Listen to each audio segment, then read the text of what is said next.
All right. We are live, I think. Let me know. Let me just catch the chat real quick. Although I think we are live. As usual, if you're watching this after the fact, feel free to skip the hell ahead as I catch up on some chat. Ooh, you're waiting. I think that's Arabic, your name? Hexit. Nice to see you. Shwatang, nice to see you. Let me know if you guys can hear me. If not, we are just going to get the ball rolling. And we will go from there. Yeah, I think we're live. All right, so we've got some late night Rage Forest, some evening Rage Forest to usher in the weekend. Let's take a look at our teams as, yeah, if you're in here, drop us a hello. We've got Menunez as the Khmer, the Kamai in the blue in his pocket. Good person to have. ACCM as the Japanese. ACCM playing a lot more Rage Forest lately. Audio fine. Awesome to hear. Then we've got Silver Stars, the Hindustanis in yellow in the other pocket on his flank. Vinchester, of all people, as the Mongols in purple.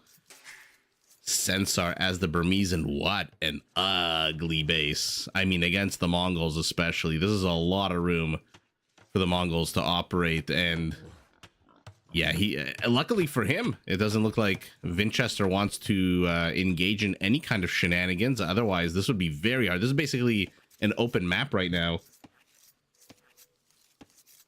Sorry, guys. I think my chat's a little bit delayed. Vizbot, hello. Afternoon. Hexit, glad you could join. We've got Dr. Cosmonaut as the Teutons in orange, Richard as the Ethiopians in red, and rounding out, we've got Rooster Cock-a-doodle-doo as the Bohemians. So the Bohemians are facing off against the Khmer. Okay, two pretty damn powerful late-game civilizations. Then we've got, as we saw, the Mongols taking on the Burmese. Okay. Let's see some battle elephants out of our Burmese. Chris, hello. No Berbers this game, but never say never as our Burmese moves out. What the hell is the point of this? Why are you trying to bust in? Do you want these boars so badly? You like the Bohemian icon? Where is it? Oh, yeah. Let's take a look at the map real quick because it's a pretty simple map. Two avenues of attack to the south, one east-west corridor, one kind of giant gaping opening, and to the north as well. If you want to call this one avenue of attack from the view of Team West, from the view of Team East, it's two. Doesn't really matter, as Menunez has already walled both areas off. I feel like if you look at the mini-map, Team East is kind of... I feel like their map presence is kind of constrained here to the back. 3 settlements very close to one another, and then this big open space for gray, whereas Team West, they're a little bit more spread out, so they have a lot more room. We'll see if that makes it better or worse for them at the end of the day.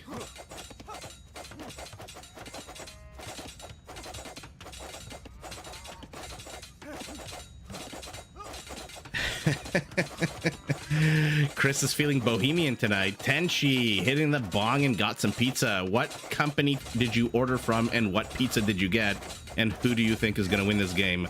You're 50 per you're 1 for 2 from yesterday. Chris, I did not recognize that those were song lyrics.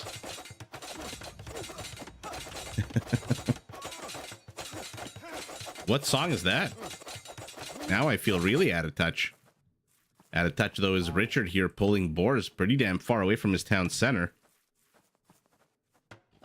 All right, so we've got some musicians, some stoners in the house. Anyone and everyone, come enjoy the fun.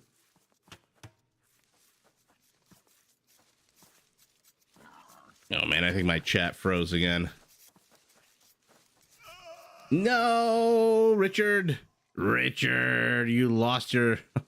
Now the villager has to chase the boar, which is faster than it. Secondary villager comes in, joins in, doesn't really want to accomplish much. Okay. Looks like Winchester is taking these boars.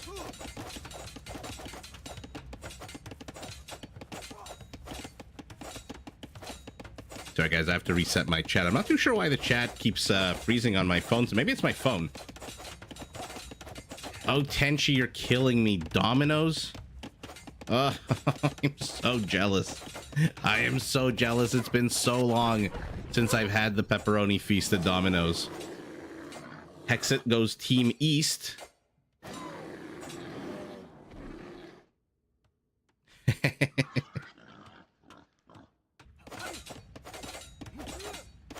The Dandy Warhols. I mean, it's a clever name. Never heard of them.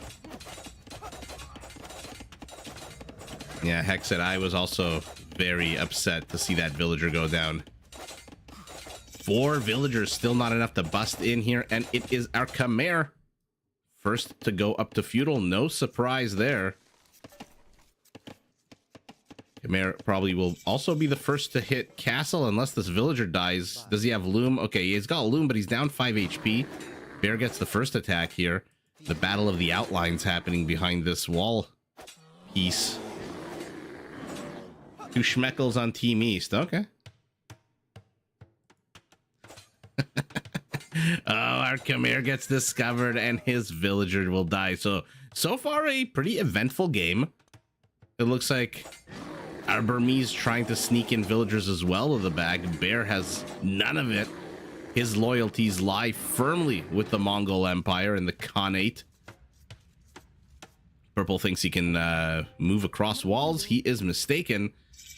I like that Winchester wanted to wall away from the stone, whereas Censar just made use of the stone as part of his wall off.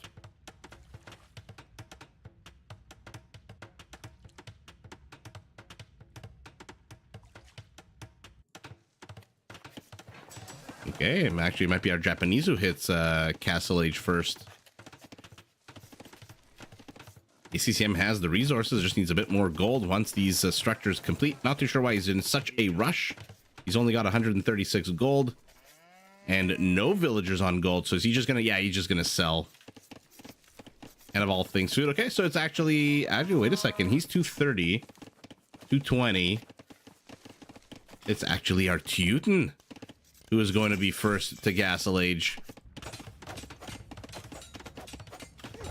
Bohemian deciding to wall this off with palisades.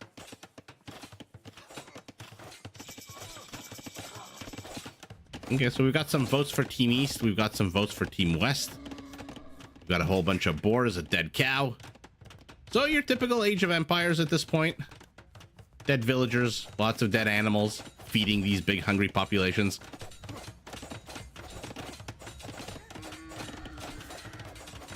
I might want to complete this. Okay, yeah, she does. Yeah, I'm hoping we get to see very chaotic games. Tenchi, yeah, you are Team West. Although I am upset you get to eat Dominoes at the moment. I'm like a child distracted with some shiny object. Anytime anyone says I could be in the middle of like some PhD dissertation, I could be in the middle of a cast like I am right now. I could be live with you guys watching, and the second somebody says Dominoes, my mind just I don't know what the right word is. Like it blanks out, and the only thing I can think of is that delicious tangy tomato sauce and how I really wish I could order a pepperoni feast right now.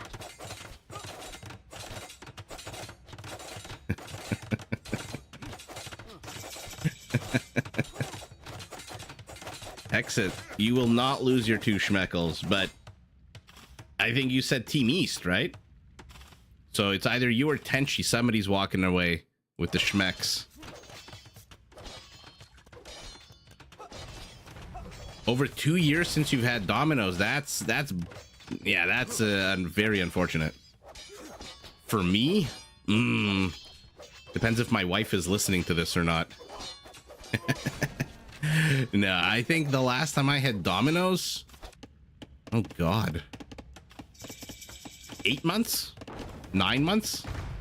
Actually, no, it was before the baby. So definitely more than 11 months. About a year, I would say. I think I told you guys the story of when I was in law school and I was in in residence, and across the street from me there was a Pizza Hut. Not Domino's, unfortunately, but a Pizza Hut. And I would basically be in the library until, depends which library. Some of them closed at 11 p.m. Some of them closed at 2 a.m. But the Pizza Hut was open all night. And so depending on the day of the week, I think Monday to Wednesday, I was in one library until 11. And then Thursday, Friday, I was in another library until like 1 or 2 in the morning. But the people at the Pizza Hut knew that I would come by 3 times a week. And every time I came by, there was a pepperoni lover's pizza waiting for me with extra sauce. 3 times a week for a year.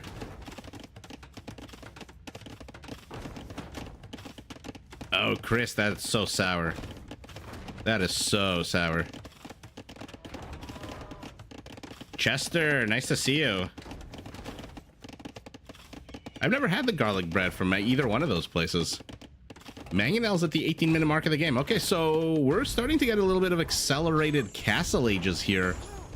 The first few games last week, I think, were at around the 25-minute mark of the game, but we're at the 18-minute mark of the game, and already 5 of the 8 players are in castle age, with one more heading up, Rooster, our Bohemian, who will have access to some hand cannoneers, although I don't see a barracks, I don't see an archery range, I don't see a university, so if he wants hand cannoneers, he is definitely going to have to hurry up.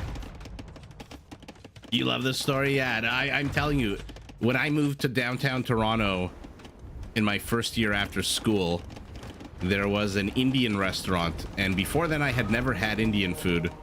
And I tried their butter chicken, and I ate there 2 times a week, 3 times a week with my friends. I'm just like a glutton for punishment. And I just love butter chicken. So shout out to a little restaurant on Queen Street West called Little India that served some delicious, delicious food. Got a battle of the mangonels developing here to the north. Ethiopian takes out Japanese. No surprise there, although no torsion engines just yet. To the south, we've got a bit of a lemming situation as a couple of fire galleys pop out. They're going after a scout. Okay. Of all things. Not the Burmese fire galleys. They get the scout. They go after the villager. That's what you get. That's what you get, says this mangonel, as it is not going to destroy the other fight. Does he not realize there's a mangonel here? Okay, does not realize it, will lose his dock, and all of a sudden, I was a little worried for our Burmese, thinking that perhaps the Mongol would take advantage of this big, vast, open plain. But nuh-uh. It is, in fact, our Burmese who, together with the Teuton, damn, 3 monasteries, who is pushing out.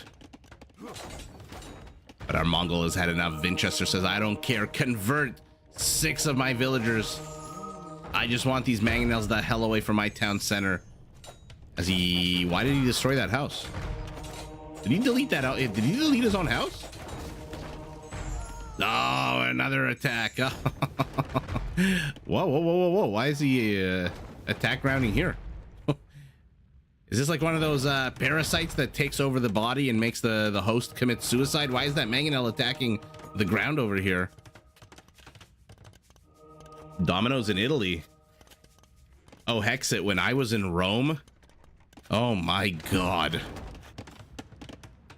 I mean, don't get me wrong. I very much love North American chain pizzas. Domino's, Pizza Hut.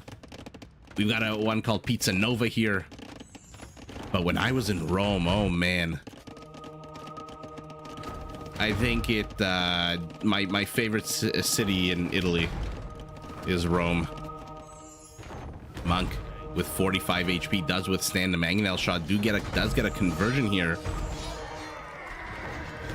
Cacio de Pepe. I'm not a fan of that dish. My wife and I actually both bonded over how much we're not fans of that dish. Yeah, butter chicken is the freaking bomb. Indian food in general is just like ridiculously good, just because it's so buttery and it's just so. The samosas I've had, I don't think I've ever had a bad samosa.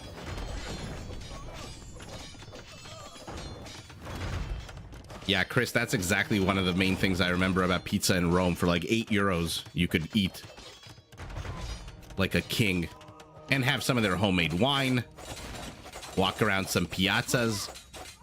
I remember one night when I was in Rome and a little tipsy and walking around in the evening, strolling across the bridges, the Tiber, and I just stumbled upon some piazza, and there were just a group of old men playing chess. And I just sat there and I played chess for like an hour and a half. I lost every single game. They were laughing. I didn't speak a lick of Italian. They didn't speak any English. I speak a little bit of Spanish, but none of them spoke any Spanish. And I lost every single game, and it was still one of the funnest nights of my life. That nice heat, a little bit of wine, everyone just relaxing. It's something we don't have in North America, these kinds of nooks and crannies and piazzas and town squares that they have in Europe. Yeah, sorry, Hexit, I know, I'm waiting way... Yeah, the evening in Rome is just it's like next level. I'm just sorry, I'm making everyone hungry right now. Who's not in Castle Age yet, by the way? Our Burmese, who has been pushing so hard. What does he have? 13 scout cavalry units. Okay.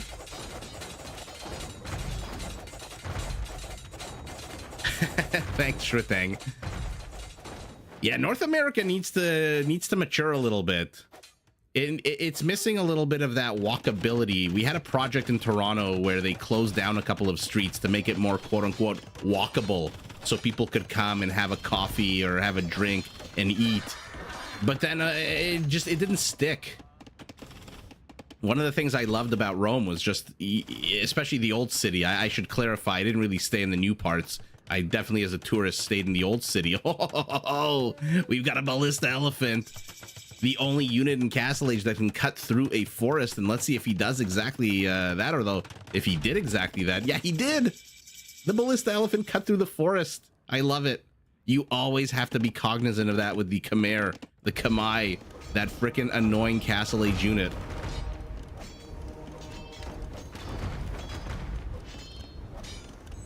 Yeah, exactly. It is planned around car-based travel, whereas the old cities of Europe obviously are not. Hexit, exactly. I miss that with the traveling to Europe, is that like relaxed evening, finding a little restaurant, or just honestly just sitting outside.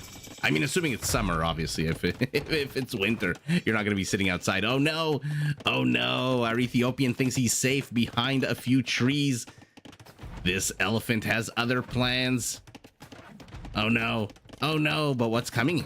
Does he have any actual units that are coming? He's got a bunch of light cav. But Rooster, our Bohemian, remember this pikeman does 25% more bonus damage. Oh, but you're gonna need more than one to take down a ballista elephant. It is chunky AF, and our Mongol has been pushed out of his base. Censar is finally in Castle Age. He's getting his light cavalry upgrades. Teal, oh man, ACCM is just absolutely gutting his economy full steam ahead. Monk upgrades, archer upgrades. Okay, so he's gonna go elite skirmisher for now. What else does he have? One Treb. I'm not sure about Cataperuto. We'll see how fast it unpacks and packs up. Oh, look at this. Our Ethiopian caught wind of the elephant, obviously, with these Bohemian pikemen. And now they have stopped all the attempts to penetrate.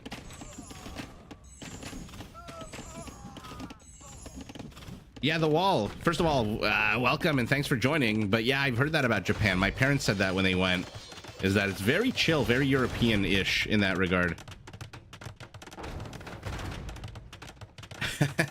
Chris, you had a Krampus beating you up as a kid?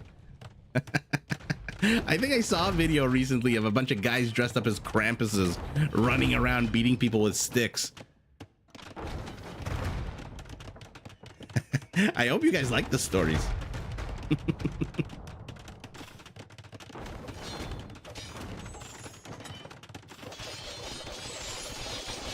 Oh, I think my chat froze again. Right as the light cavalry engage into one another here. Underneath the castle. All right, so a good time for us to take a look at what's going on around the map as I stop talking about how much food I can stuff down my face. Our Burmese finally expanding with a few extra town center. The Mongol base has been completely overrun, but he has retreated. He is up to, oh no, 41 villagers. Training 3 more at a time out of each of these town centers to the north. The Japanese is pushing in. Does he have Kataparuto? Yes, he does. Seconds between attack down from 10 seconds to 7.5. He's also moving here with a ridiculous amount of skirmishers. He's getting elite samurai. ACCM doesn't have a single melee upgrade.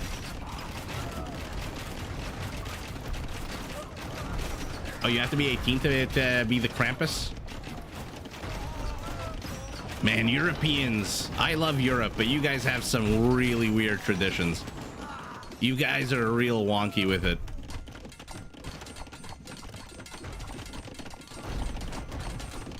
I don't know that a Krampus really would take off in North America. Although I say that the Salem witch hunts weren't exactly a walk in the park. I mean, look at ACCM. He's just dominating this game right now. We'll see how far our Bohemian lets him go. The Ethiopian is here, but what is our Ethiopian doing? 3 Shotels, a couple of Arbalests, a couple of skirmishers. Japanese archer line, I believe, is pristine. I think they get all of the upgrades available to them. Blue is pinging here. Why is he pinging here? Maybe he saw a Shotel warrior kill his scout, and so he wants to make his team aware. Oh, I love this unit. Shotel is just such a ridiculously strong unit. Light Cav is going to make it very annoying for those lumberjacks. The south, our Hindustani is here. Does he have Shatagni? Yes, he does. 9 range hand cannoneers. But this is a whole bunch of monks here out of our Teuton. Bombard cannons. 1 goes down. 2 go down. Why did he not notice? Silver Star not really noticing that his bombard cannons were being taken from him. Oh, you have to be Krampus only for 3 years, eh? Hexit throwing a little bit of a competitive shade into the chat. I mean, Team West is pushing in through the north, Team East is pushing in through the south, so we've got our usual typical loop-de-loop. Uh-oh. Our Teuton monks, get the hell out of here. They do, and now the Cavaliers. Yeah, we have our usual yin-yang. We're gonna have Teutonic Paladins with 2 extra melee armor, 7 melee armors. Pretty damn good on a Paladin, but he's gonna be facing some heavy Camel Riders, possibly some Imperial Camel Riders out of our Hindustani. Oh yeah, who doesn't love to see the samurai? Okay, Chris is throwing his weight underneath. What's the expression? Throwing his weight behind. Throwing his weight behind Team East. As these samurai from ACCM are just running amok. Upgrades on them, terrible. Very armored, not very attack upgraded. And look at this. Peace. It's Christmas time. They want to play a little bit of soccer. Heavy camels are being readied for our Hindustani. So now our Bohemian base is under occupation, much like our Mongol base is. Castle going up, another castle, I should say, for our Teuton. Although his other castle is very far back. Myra, hello, hello. The Rootin' Tootins. Yeah, Chris, there's the Imperial Camel. Let's see an Imperial Camel take on a Teutonic Paladin. I really want to see what that extra armor for the Teutons is worth, and we're going Haufnitzes as well. He's got not a single bombard cannon. Haufnitze costs more than going up to Imperial. Oh, the samurai being streamed one by one to their deaths. Yeah, Chris, let's see if the curse will get broken tonight.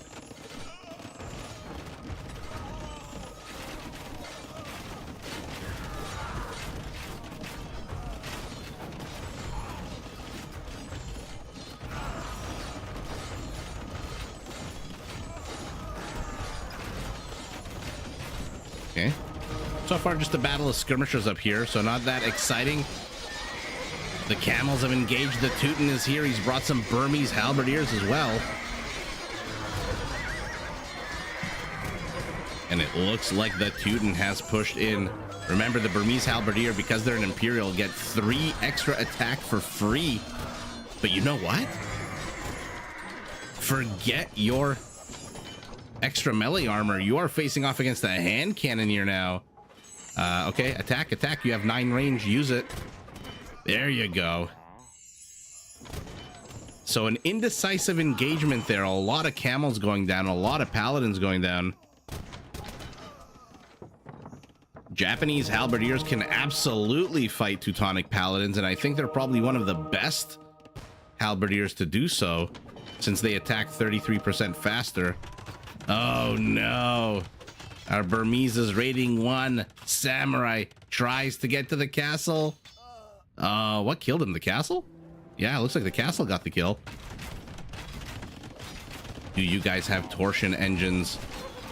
It doesn't look like it. And here we go. Our first Haufnitzes on the field. We are going Elite Shotel Warrior. We are getting Ironclad for the Teuton Siege, the only civ that has melee armor on their Mangonel line. I should say Siege in general. Except for Trebs, I think. Yeah, now it's north-south. That always happens. Oh, you spend so much money. Oh my goodness. You spend so much money upgrading this unit, and a bunch of shitty, cheap, trash units gun it down. ACCM all of a sudden has no army. Where are his 10 samurai? They're slowly making their way forward.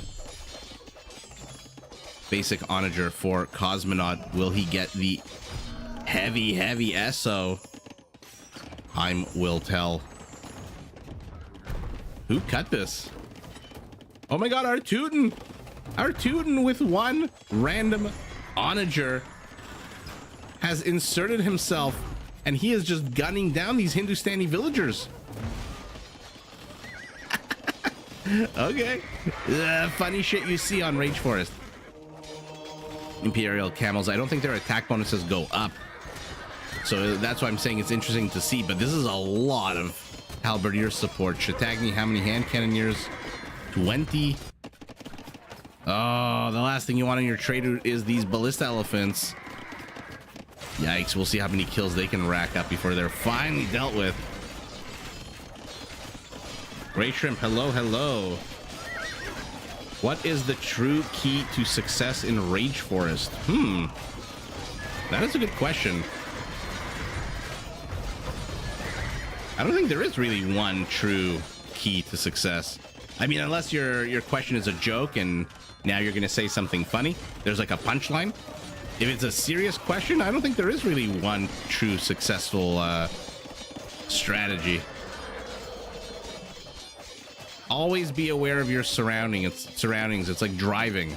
The last thing you want is a freaking Khmer elephant to do this and show up at your base. The last thing you want is a Khmer elephant to do this. In Castle Age of all times, by the way. Tusk swords as well. Okay, so he's transitioning to elephants. Yeah, he is. Where are they? They're somewhere. There they are, moving slowly across the map, and look at their attack. Going to jump up insane. And this is, by the way, not fully upgraded. Still getting blast furnace on top of that.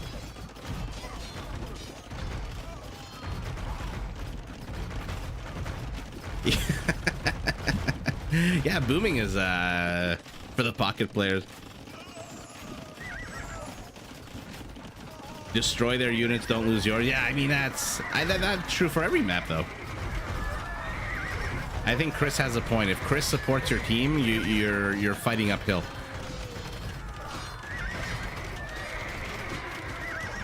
Oh man. There needs to be something heavy to engage into this. They can't just keep...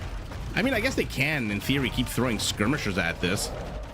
Skirmishers will eventually take down these elephants, especially with Haufnitze and torsion engines behind it. That is just an absolute brutal combination of gunpowder units. Our Hindustani is tired of being on the receiving end, so he now moves into the Teuton base. I'm surprised these hand cannoneers are still alive. 28 of them, 29 kills. The paladins, though, they're moving forward. Uh-oh, the trade route is right here. This is bad. This is real bad. Now Teuton has brought 5 siege onagers.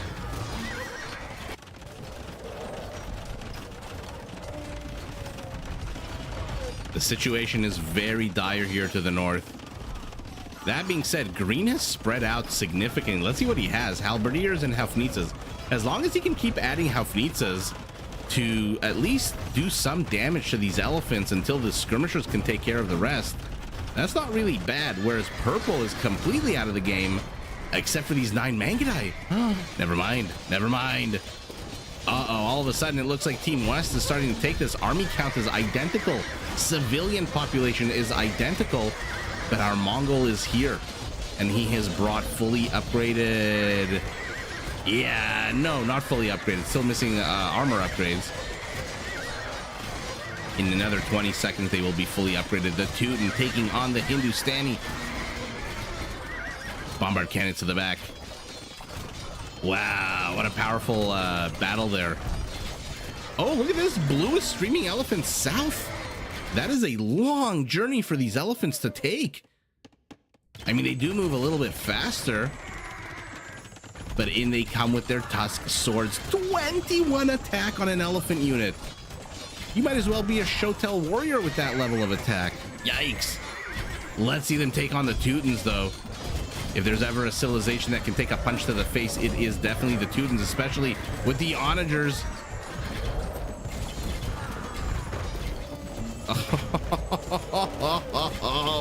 These are not Vietnamese with 420 HP, so they are just melting to the onager fire, and the onagers are getting Mangudai as well. Cosmonaut is absolutely carrying the team to the south, similar to how I think ACCM is helping out here to the north, although it looks like his army count's kind of down. ACCM has no army. Uh-oh. Ruh-roh, as Scooby-Doo would say. Your mom, nice to see you. You would think so, but Winchester got knocked on his ass very early in the game. If you push fast, if you're pushed, die slow. Yeah, that's not bad. Przemek. I hope I said your name right. Polish? Prokowski? Definitely a Polish last name. Hexit with the onagers. They definitely look cool, and they are absolutely destroying the elephant count, but the elephants are closing in.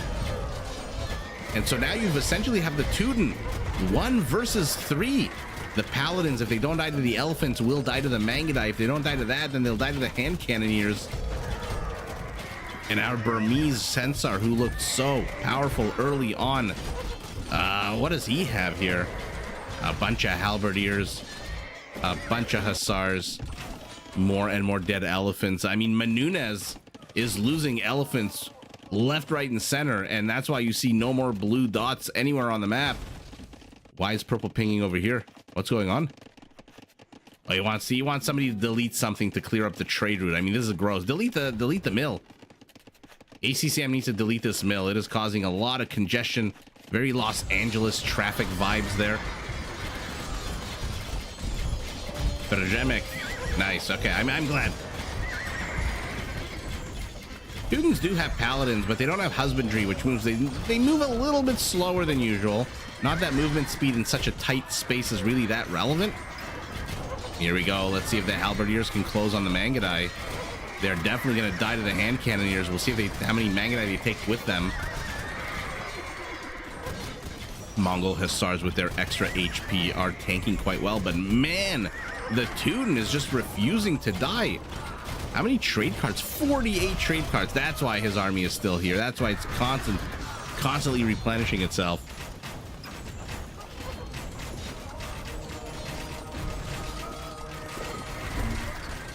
Josh Lambert, I love me some nice comments like that. Thanks for joining and watching. I do live streams. I try every Friday, and then a few surprise ones during the week if I can get it. Oh, the Khmer looked like he was going to attack the Ethiopian Trebs and then just stop there.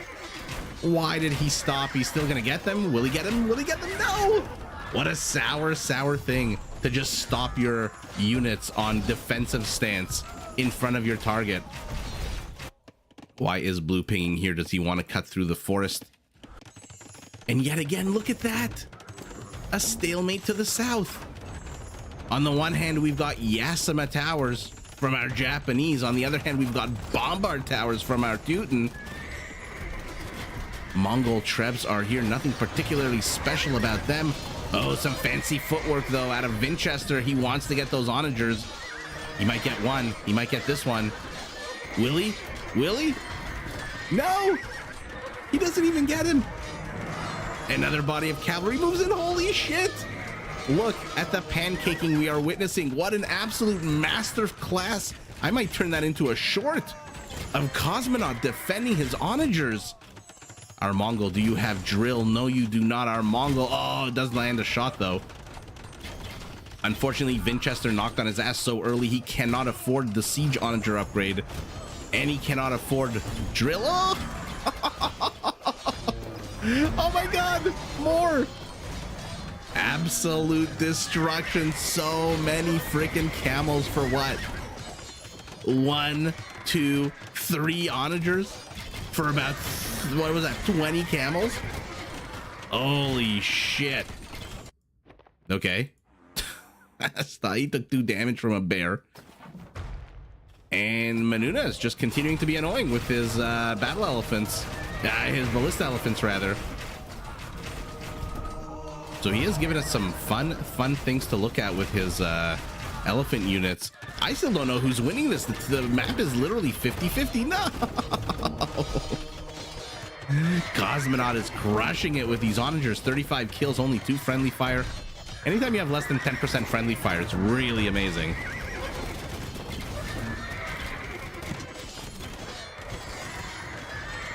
Chris, that was the second time you stopped with those Hussars? Thank you, Chris. I'm screenshotting it just so I can remember what you wrote, a 1 hour, 1 minute mark. That was an absolute masterclass of defense. And then a masterclass on attack rounds with those freaking camels getting nothing done. Might want to repair some of these mangonels, these onagers. By the way, if you're wondering why those onagers survived so long against melee units, because again, they're the Teutons. And so with the Ironclad, they have 4 melee armor, which is something no other civilization has. But look at this. Look at this. Our Mongol, he's getting drill. He's getting siege onager. He's planning a little bit of a surprise here. Uh-oh. Uh-oh. Orange has to realize that's what's happening here. He needs to... Wait, where is he researching siege onager? No, he's researching it here. Oh, if only our Teuton knew, he would be destroying that siege workshop.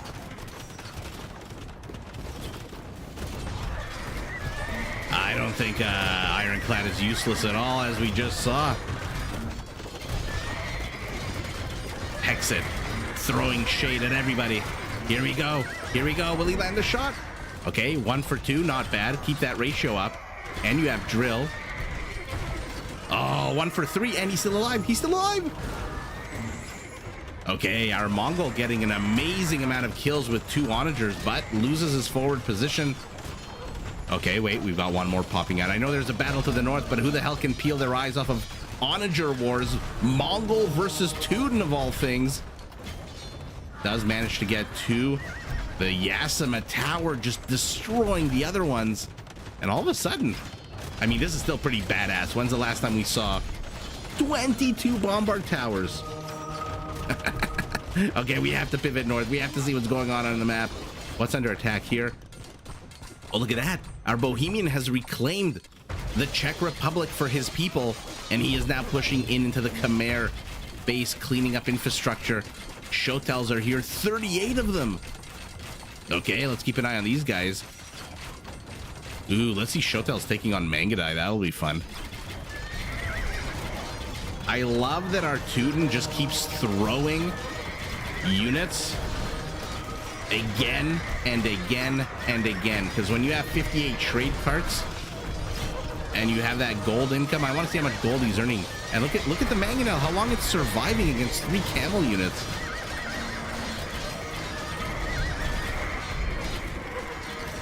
What an absolute amazing push here by our Teuton, who, by the way, is doing this almost all on his own. A little bit of Burmese support, but not that much. And especially not against a Mangudai hand cannoneer combo. But these Trebs are just something else. They are out of this world amazing right now. Okay, Shotels do not want to engage in a choke point against ballista elephants. Absolutely not. But here come the siege onagers. Yeah, he's got torsion engines. He says, why would I walk around the long way? I will just make a path. As the quote from Hannibal that I screwed up in today's video. Oh, another ACCM structure blocking trade. ACCM, you got to get rid of these buildings. Alfanitas are back. How many kills on them so far? 11. I mean, I got to be honest. The south action is a lot more exciting than the north action, just because there's so many more siege onagers. And now our Burmese finally add some of those insane elephant. Look at the armor on the elephant. 6'9". Our dude has to be careful, though. He's losing way too many siege onagers. He's got 12. He's down to 26 paladins. Let's go. ASD, and then a whole bunch of other letters. Thank you so much for joining and the comments on the videos.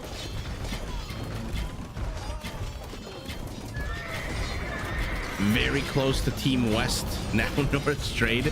Yeah, look at that. Literally tiles away. Just a few Yasama towers and Mangudai is all that stands in the way.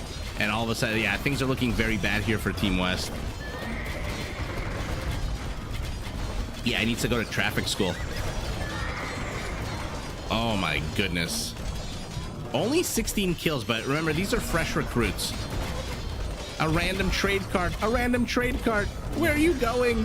Where are you going? Mongol trade cart with 110 gold. Somebody kill this trade cart. Somebody kill it. It doesn't know where it's going. The attack rounds up.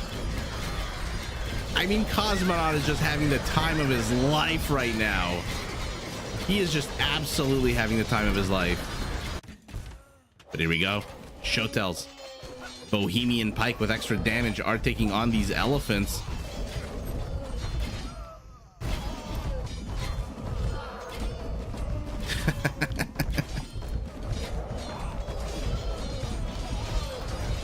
Oh, Shotels, though, are swarming over the elephants. Man, can they kill you quickly. 22 attack. But with the Trebs going down, there's so many elephants. I mean, the score definitely tells us Team East is ahead. And down south, they very much are. And now that they've got the trade, it's very problematic. I mean, he is losing way too many camels to these onagers. Way too many camels, and that's it. There's no army here anymore. All Orange has to do is just do attack round here in the center of our screen. And all of the trade will, excuse me, will eventually die. Now, what's sour is Team East has no units that are quick enough to chase the trade. Teutons don't get husbandry. Halberdiers, I mean, obviously don't get husbandry. Don't get anything. Oh, one Mongol onager. What are you doing? What are you doing? You are dying to those Burmese elephants. And our Japanese shows up with 38 fully upgraded cav archers. Send some army south. Yellow is pinging here. He wants to reroute trade. This is an absolute economic massacre unfolding before our very eyes here.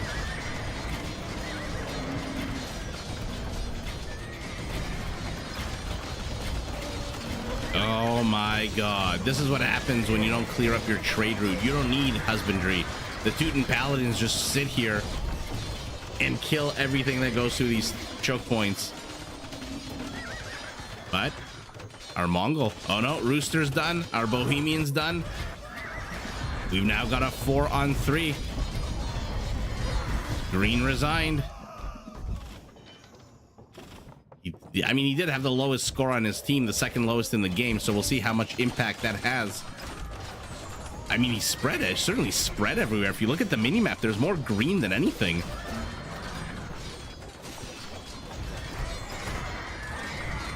Cosmonaut must be shaking his head in fury, thinking, I killed about 10 million units with my siege onagers, and my teammate goes ahead and resigns. What are you building up here? Okay. Ethiopian infantry. Oh, no. Bye, siege. Where are his 6 Hafnitzes, by the way? Where are they? Why can I... Oh, they're here. So they're nowhere helpful, these Hafnitzes. They were taking care of the Khmer elephant that was trying to get into here. Sour. Now you've got paladins inside your farmlands. What? Wait, what? What the hell just happened? I for sure thought the team with 3 against 4 would resign. But our Teuton proves too powerful. Censar with his elephants that just don't die. I even have a short about Burmese elephants. Holy moly. Wow. Team East takes it. So for everyone who got exit. Oh my God. For everyone who had Team East. Wow. That was very confusing, very sour. But ultimately the trade route is down. And like I said, he did resign or disconnect or whatever the hell it is. But he's the weakest player on their team. He had 7 army supply. And 6 of it is here doing nothing. And I'm assuming the cannon galleon is here doing nothing as well. So all of his army count is useless at the moment. So he wasn't really contributing much. I mean, look at his resources, the Rooster. 5,600 gold? Could you not at least have given it to your teammates before you resigned? Holy shit. He died richer than everyone. 5,000 food, 4,500 wood. Our Bohemian wanted to build a big pyramid in the middle of the map and then entomb himself in it. Wow. Wow, let me catch up on some chat. Yeah, 3 versus 4 and they won. I think Cosmonaut's onager shots are the MVPs.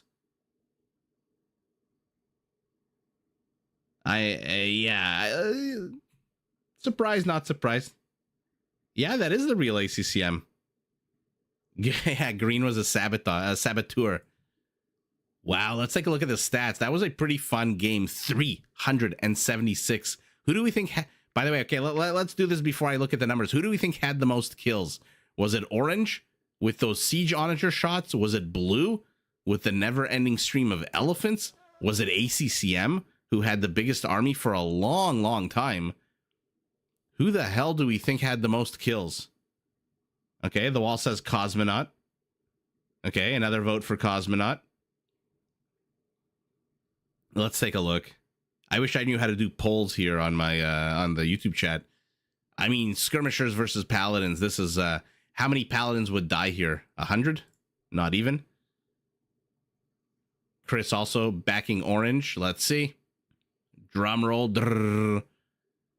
It's ACCM, our Japanese. 1,017. Orange, very close second. The man, dude. Number 20 says Purple, who actually turns out to be not the lowest. Okay. Second lowest after our Rooster, the Green Bohemian, whose resignation had 0 impact on his team's success. The most kills goes to our Japanese. Interesting. Let's see the slinging in this game. Our Japanese gave the most. Our Mongol obviously received the most. Relic gold. Holy shit, 4,000 relic gold. trade. What is this? 42, 70, 83 for one team, 21, 40, 67. So not about 20% difference in trade. Not the end of the world.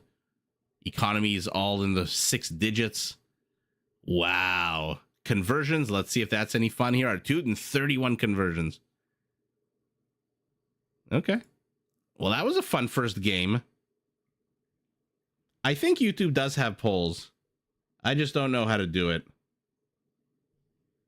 I think there is that functionality. I've seen people do polls on live streams before, but holy moly, that was a fun first game.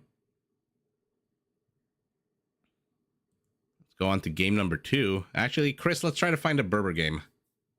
I'm just gonna play the first Berber game I see. There we go. Ooh, and we've got Doubt. Let's see it.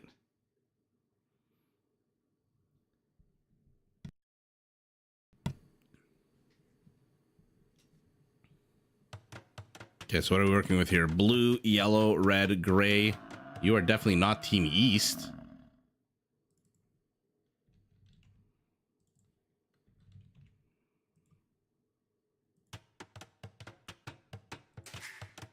Something about this map looks very familiar, although I have that a lot in Rage Forest. I get like real deja vu-y. From the bottom of the chat window, tap create a poll. I don't see that. Oh, Hexit. It took me, what, an hour and a half to figure out that notification on Discord. I'm definitely not going to figure this out live on a stream. Anyway, we've got Target 331. Famous for his boar pulls, playing as the Berbers in Baloo. Doubt in his pocket as the Franks. Good pocket to have. Pollux? Call him Paul as the Slav in red. And then Saps as the Burgundian. We've seen Saps before. MT. Okay, some initials here as the Hindustani in orange. Shah Money as the Lithuanian. Winchester yet again this time. Actually, yet again as the Mongols. But not in purple and green this time. And Pollux as the Japanese. Team West this time. Doubt all the way. Your mom, it wasn't that big of a nerf. You think it was impactful? Moving only 5% less in Dark Age? Why did they do that? Why only 5%? Why not just make it no movement until Feudal Age? Never doubt the Lord. I'll be honest. I joined the Age of Empires content creation community very late. You know, not only am I old, but also the there's already all fables. I had to ask you guys what a Doubt Castle was and all that kind of stuff. I have no clue why they call Doubt the Lord. He's a very fun player to watch. He just plays how he wants, and how he wants is really good. And he's very creative. And so that for me is really what I want to see in a player. But I don't know any of the the lore of any of these players. I used to watch a lot of Age of Empires casting. Ooh, Yellow missed an opportunity, by the way, to get the 4th Rhino up here. Let's see how the players do, because Rhinos move a lot faster than Boars. Actually, wait a second. Why do these Rhinos move slower?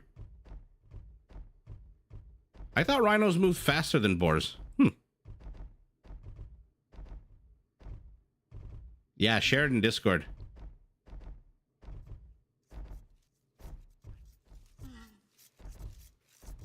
Oh, I see. Mono Berber. I like that. Villager takes some damage.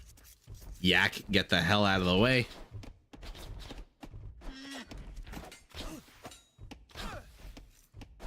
Man, they take a while to finally get subdued and tamed. I mean, green, good for you for walling off here, but you kind of left the rest of this open.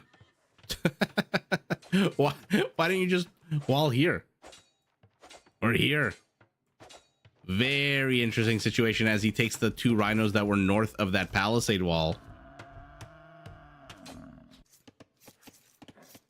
Okay, our Burgundian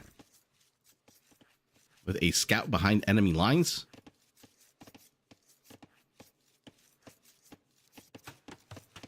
Let's see who's facing off against one another. I forgot to do that part. I always like to see. So the quick Berbers against the Japanese. Okay. We'll see how that works out. Burgundians against Hindustanis. So another cavalry civilization taking on the Hindustanis. We saw the Teutons do a pretty damn good job of it last game. I don't know if the Burgundians... Although they do inexplicably have hand cannoneers with 25% more attack, which is one of these things that I just don't understand about Age of Empires. One thing is why yeoman is so expensive for the Britons, and number 2, why the hell do the Burgundians get 25% more attack on their hand cannoneers? That to me always feels like a Bohemian. Oh, here we go. Here we go. Our Berber is being helped out by the speed, but doubt the Lord giveth protection to the villager. Ooh, Myra, what are we having for dinner? No, no, no. Why are you turning around to fight the croc? Rhino's getting softened up. Ooh. Wait a second. Did he get... Yeah, he got all 3, right? Yeah, 392, 393, 360. Okay, for some reason, this one in a puddle of blood with his balls hanging out, I thought the town center got that one. Not too sure why. But as I always say, if you expect standard of perfection, my casting is probably not for you. Oh, ground beef stroganoff. Oh, anything ground beef sounds so good right now. I found the most amazing recipe for bolognese, and I made it so often before the baby came. And then since the baby came, I have not cooked even once. Oh, I love ground beef. How did I get so good with AoE 2 facts? I don't know. Am I good with AoE 2 facts? I don't like... Early on, some... what's the word I want to use? Not dick. Some unhappy commenter started making fun of me for being a quote-unquote expert. And I challenged him and I said, you know what? Find me one video where I've ever claimed to be an expert on this game. I just like this game. I played it for 25 years, ever since it came out. I've been playing RTS games my entire life, and I just love this game. So I just run my mouth. I don't know. I don't think I've ever once claimed to be an expert. And I told him, I challenge you. Find me one video where I've ever said I'm an expert, or I'm blocking you from the channel. Couldn't find it. He got blocked.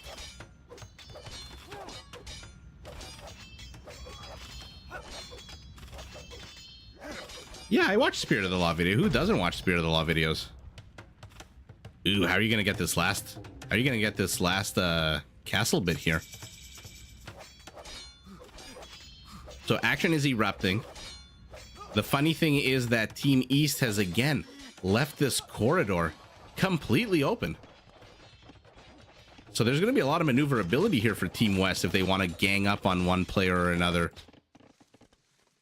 Bit of a situation developing here as our Slav has penetrated. Trying to penetrate the orange base.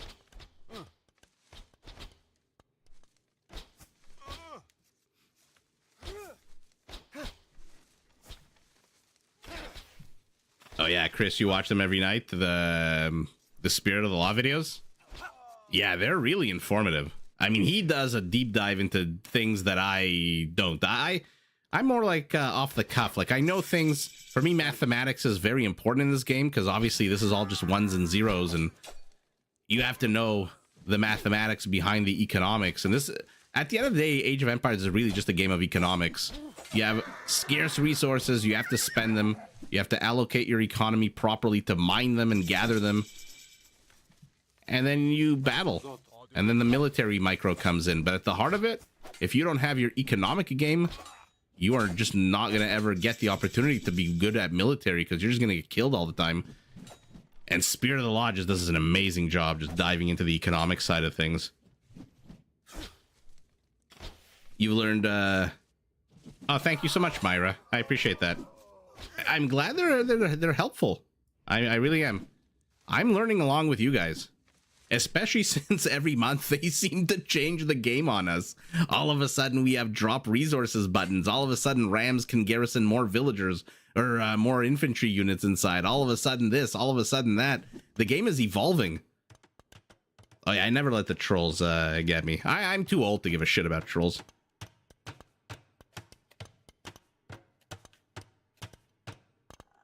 You want to see the 5 o'clock shadow on a villager? Does he have a 5 o'clock shadow? I don't think he ever shaves. I think he just kind of roughing it up. Got a bit of an infantry battle here between our Berber, not perhaps known for their infantry, and our Japanese, very much well known for their infantry. Our Berber takes it by virtue of numbers alone. Where is Doubt going with this Frankish mangonel? Doesn't really matter. Look at Target, who pulled those boars with the crocodile with the help of Doubt, is now helping Doubt in return. You scratch my back, I scratch yours, he says, as he repairs that mangonel, which will be able to take care of that tower pretty well with 2 villagers repairing it. Knight gets derped out between a bunch of feudal age units.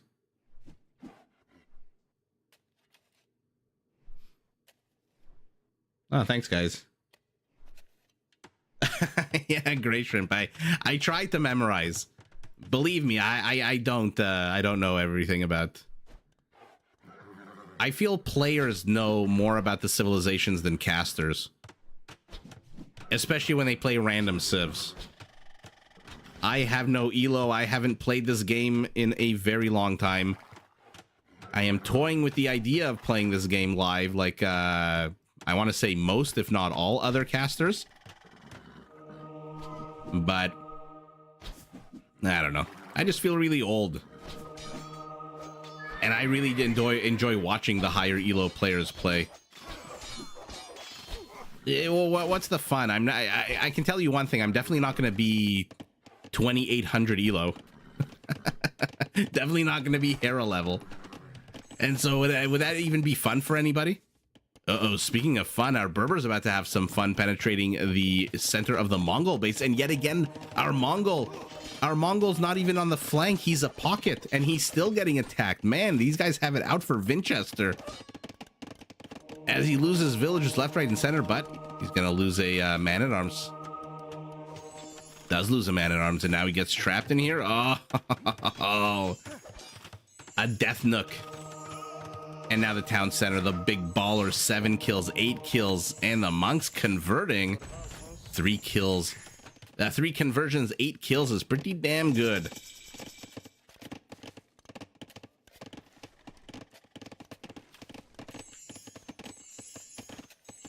Sorry guys, I'm trying to catch up on the chat. It's by the way, Teal, our Lithuanian, is here with a great amount of infrastructure. His knights have no attack upgrades whatsoever, which tells me he has not built a monastery or train. Now, he's got 2 monks, but they're not gathering relics. Why is our Lithuanian not gathering relics? You got one right in the back of your base. You're missing that +1 attack. You got another one right here. You got another one here in the center. Okay, so our Lithuanian not exactly optimizing his military.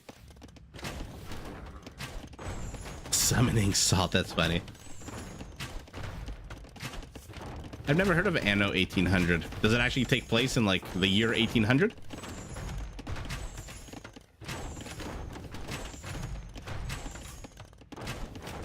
Oh, Franks versus Portuguese. That's a recent one, Chris. Yeah, Dowd and Target, they're like the new best friends here. Just hanging out, helping each other, scratching lots of backs. By the way, why is no one taking 2,000 food worth of rhino yet? This is free. Our Burgundian is being pushed into, he is in Castle Age though, which means he has Cavaliers if he wants them. Does he have a stable? Yeah, he's got a stable in the back. But he's relying on our Slav to help defend his base. Why? Why is he doing that? Because he's got a bunch of feudal age archer units. What are his resources like? Remember, Burgundians, their stable techs are 50% cheaper. So they're usually pretty damn quick to Paladin, although in Castle Age, he might be pretty damn quick to Cavalier. Instead, he's going Monk Mangonel. Okay. So he wants to outrange the range. Yeah, I guess he figures red has enough of a meat shield here.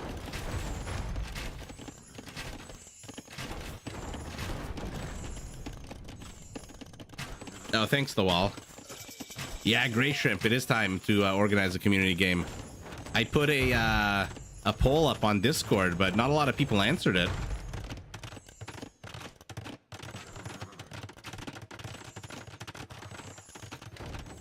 Hexit, I will probably do all three. Who's kidding who?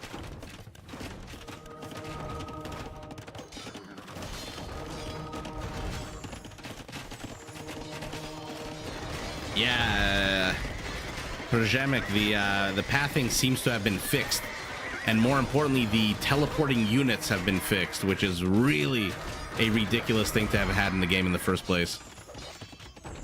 I mean, if you can't if you can't rely on where your units are located, these aren't exactly Blink stalkers from StarCraft. They would just randomly appear and disappear, the units. Yeah, your mom, there was a poll. I wanted to see if people were interested in 4 versus 4 games or free-for-all games. And then we'll pick a map. I don't want to like dictate what games. I want you guys to pick what games you want to play. I don't care what game. If you guys want to do Forest Nothing, that's pretty cool. If you want to do like 10x all Civ technology bonuses, whatever, that's cool too. Or if you want to do just standard 4-on-4 Rage Forest, that is also pretty damn cool. And yes, your mom, I struggle with the Discord app as well. Hexit was a huge help a week ago when I was setting up a group called the Livers, which is anyone who's interested in being notified whenever I go live. It took me hours and hours and hours. Oh, the wall, you just joined. Awesome. Yeah, let's go. I'm very excited to start doing some community games. Don't get me wrong, I love casting high elo players, but community games are a lot of fun. Uh-oh. Okay. Not exactly the perfect wall off here, but... One knight gets chased by half the army here and dies. And what's going on to the front? What is our Burgundian doing? Okay, so he is getting knights. I don't know why I'm so invested in the Burgundian at the moment. He is getting knights. His resources are terrible. He's got 3 villagers on food. Why does he only have 3 villagers on food? Okay, so Saps, basically what he needs to do is see, he's got 16 villagers on wood. Take 8 of those and build farms. Doesn't matter where, build a mill and 8 farms. Or 6, 7 farms, whatever the mathematics works out to with 580 wood. To the north, our Berber, with those cheaper stable units, is massing his army. What is Doubt doing? He's getting petards. They want to bust their way in here. Okay, finally somebody is taking these rhinos, and it is our Mongol. Okay, which is probably the best Civ you want, taking huntables with their quicker hunting units.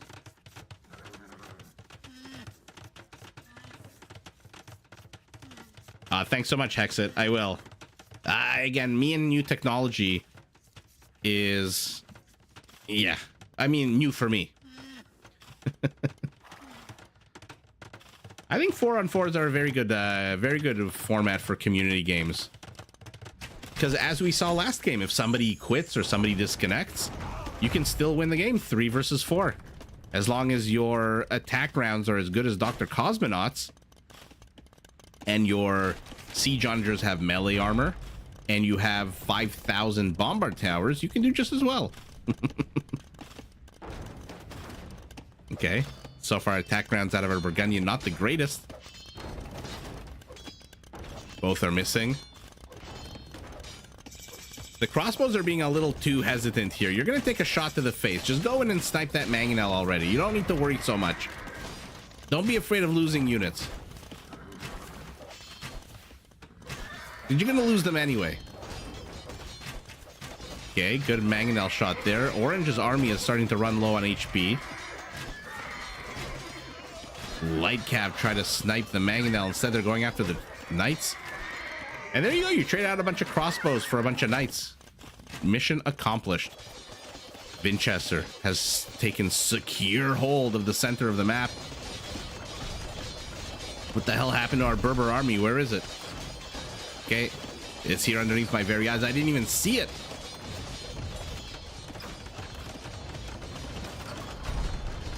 Well, friendly fire is a real thing. What we saw the last game was just absolutely epic, and we are going Frankish Paladins. I knew Doubt wouldn't disappoint. He needs to get some attack upgrades. He's got the resources for it. I'm not too sure why he's so gun-shy about researching them. Our Burgundian's been pulled back. Rather, pushed back, sorry. But he's already has one town center up, a second over here, two more over here. How's his villager allocation? Terrible. He's got 11 villagers? No, he's got 11 active villagers. The others are all moving. Where are they? Oh, we've got a Burgundian exodus here. Oh, this is so sour. This is your army? Yikes. Okay. Decent idea there with the attack rounds against Orange, but they miss. Winchester just wants to buy time. He is fortifying as much as he can.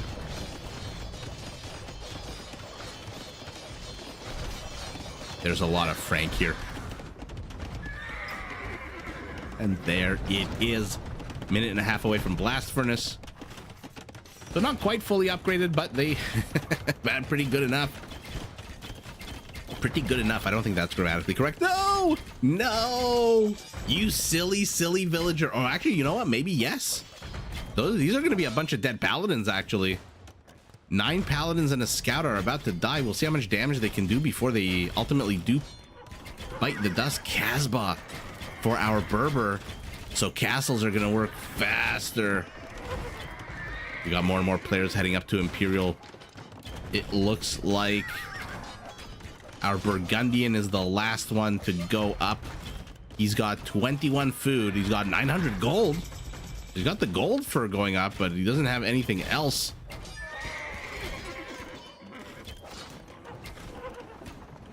Oh, hex it. Don't worry. Yeah, crush. Do the crushing. Who cares? Just have fun. Build your army. Fight it against other people's armies. Yeah, the wall. He was the Mongols last game also. Except in purple. Mangudai are fully upgraded. The castle goes down. Villagers need to... I guess there's nothing you can do with these villagers. They're all going to die. Leaves the gate open. 4 silly paladins walk their way through. And does he have enough to one-shot them? 24 Mangudai attacking on what? A 12? Yeah, so 12 minus the ridiculous 7. So 5 damage per Mangudai. 25 times 5 is 125. He doesn't have enough Mangudai to one-shot these paladins, which is very problematic. If he did, different story altogether. By the way, everyone watching this, please do hit that like button. I always have to remind myself because I always forget in between games to remind everyone to please do hit that like button so that YouTube can, I guess, push my videos out. And then we'll watch more and more live streams and community games and all that cool stuff. I have a couple of cool things planned for this channel. A couple of cool ideas for videos, which I'll put in the community post.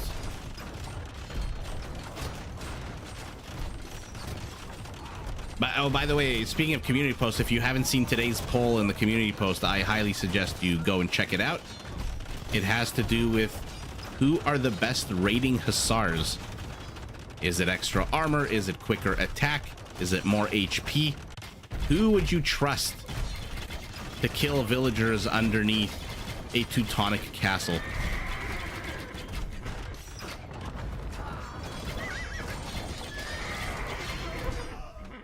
Chris, you think so? I think Casba is a pretty damn good team bonus.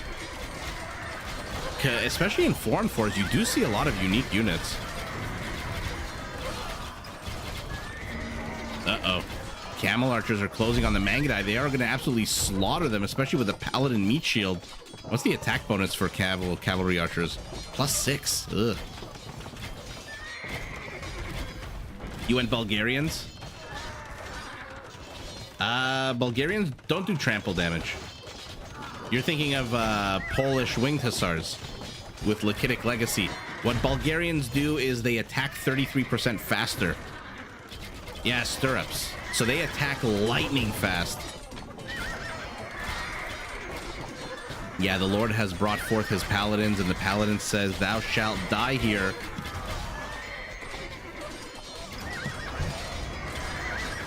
And die the Mongol does. I mean, this is the funny part I was saying earlier. Winchester was in the flank last game, and he got completely pushed into and destroyed. Now he's in the pocket position, and he's still getting pushed into and destroyed.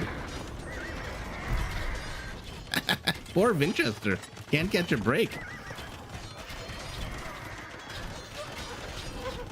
Oh, Chris, you mean in this specific matchup? Okay, sorry, I was thinking broader. Like, you got a battle of the weakest units here. I was thinking just broadly. But yeah, you're right. In this specific matchup, I guess we're seeing some Boyars. Yellow is nowhere close to calling a revolution of any kind. Is he an Imperial yet? No, he is not. He is heading up, though. Okay. So we're going to have everyone in Imperial pretty soon.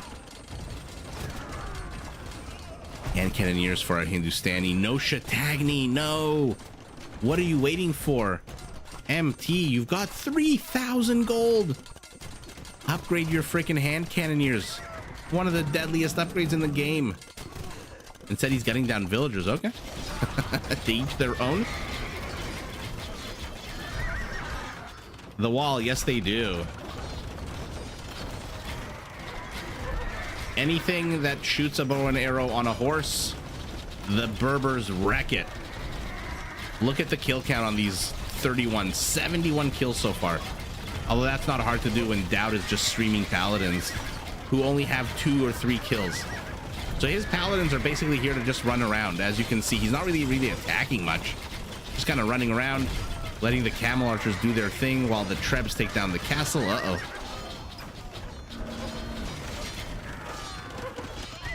Mangudai needs to move forward if he can and try to snipe this Treb. Although the castle is on the high ground. Camel Archer is the last thing you should be doing is attacking a stable. Here we go. Let's see it. Mangudai versus Camel Archer. Okay, the Camel Archers are firing in 3 different directions at once. That just shows you how little he actually needs. How few of them he actually needs to take on the Mangudai. Not a lot of units can say they can crush Mangudai that easily, but the Camel Archer is definitely one of them. Lithuanian with the quicker moving halberdiers. Does he have any freaking relics? He still hasn't taken the relic. Oh my god. This is like Mike Tyson fighting Jake Paul with one hand tied behind his back. Here come the Boyars. Teutonic Knight on a horse, but yeah, you should not be taking on halberdiers backed up by hand cannoneers. Tell me he's got Shatagni. Still no Shatagni for MT. Okay, our Burgundian he's helping out a little bit. He's got his skirmishers here. Still missing the last attack upgrade. Still missing. Okay, he's getting ballistics now. McGrabby camels for our Berber. So his camel archers are going to regenerate HP. 64. He's going up to 80 of them. Yeah, Saps is back in the game, baby.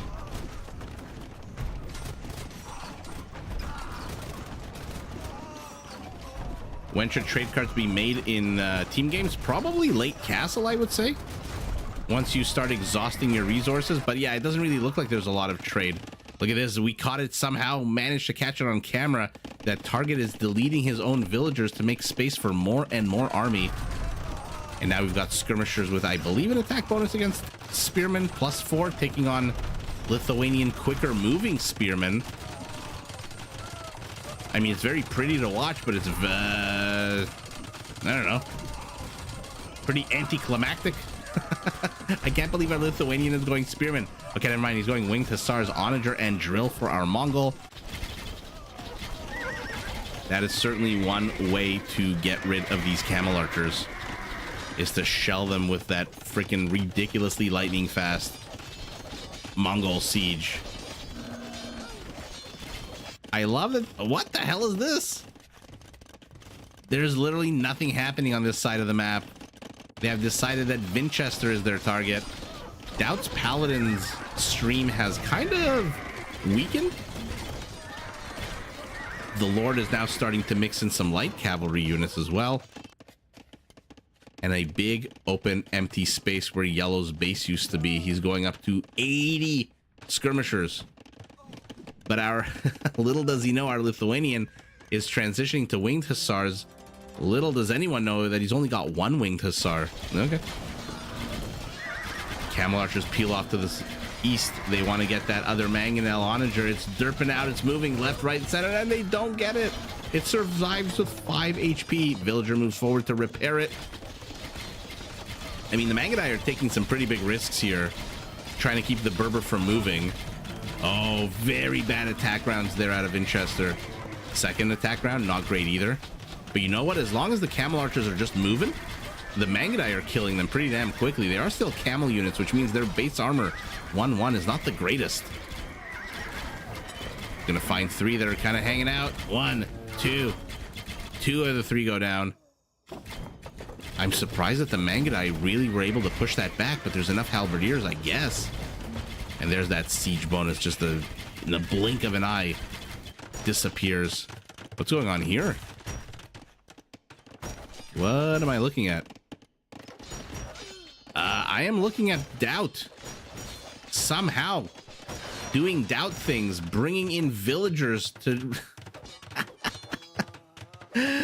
He really is doing Doubt things right now. He brought how many villagers? I mean, 2 are dead, 5, so 7 villagers to build stables behind enemy lines. They got discovered early on, and now they're getting dealt with, and now he's going to just try to be as annoying as possible to our Lithuanian. Little does he know, our Lithuanian has no army. Where is Shah Money's military? Why is he attacking a house while being killed by a castle? The castle, by the way, that's filled with his only Winged Hussar. And where's our Berber? He retreats. McGrabby Camels does allow him to regenerate. Look at that kill count. That is a nice kill count for 57 units.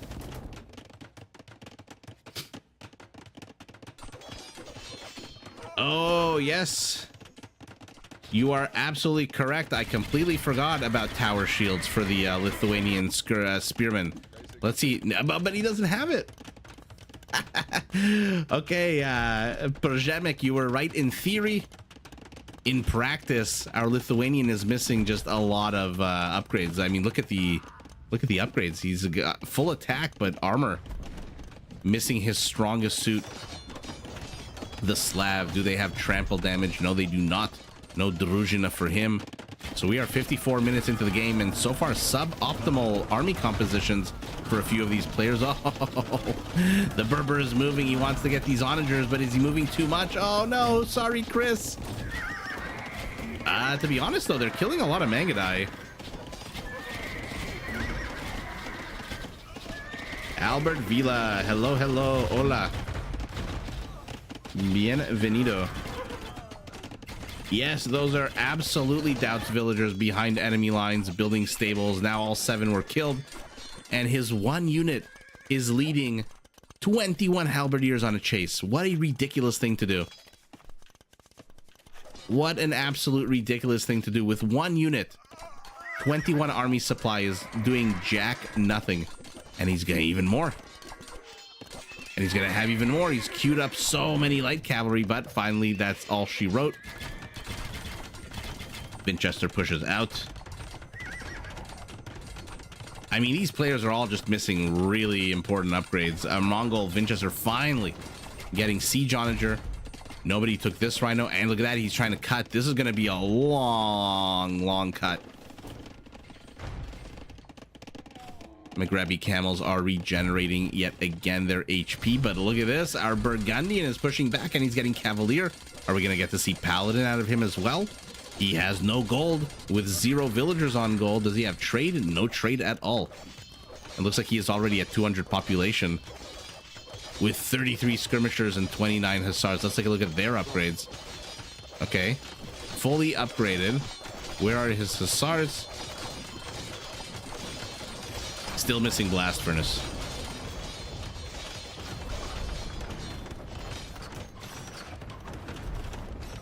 Genitors would be a pretty good idea right now, to be honest.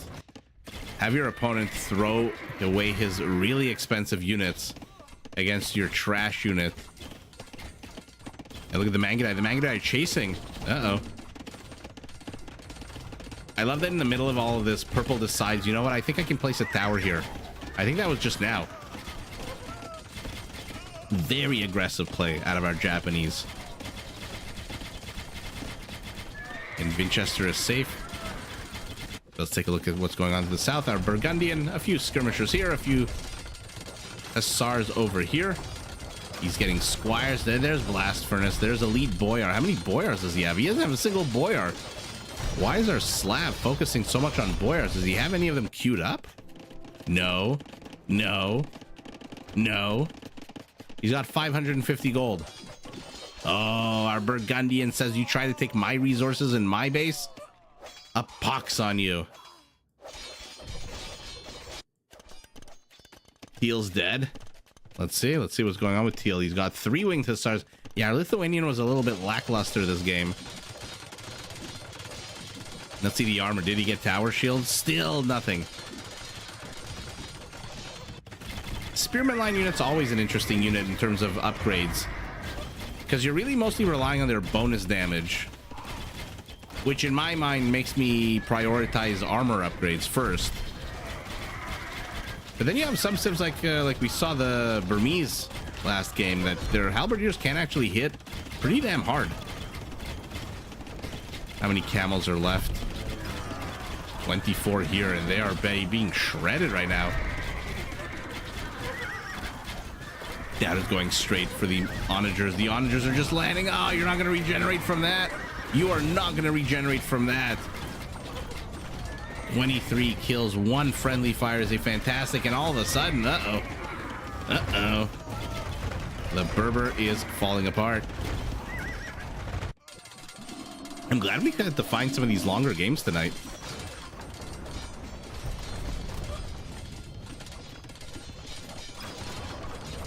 No, no, no, you're throwing your camels away. I understand he needs to back away. He doesn't have Imperial camels. Our Lithuanian doesn't have... Okay, he's got 1 relic. Still hasn't taken the relic. Literally right here to the back of his base.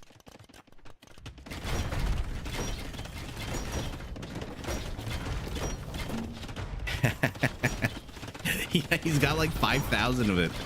And he's still not making genitors. Does he have archery ranges? Yeah, he's not making anything. He doesn't have the infrastructure. Target is just doubling down on castle units.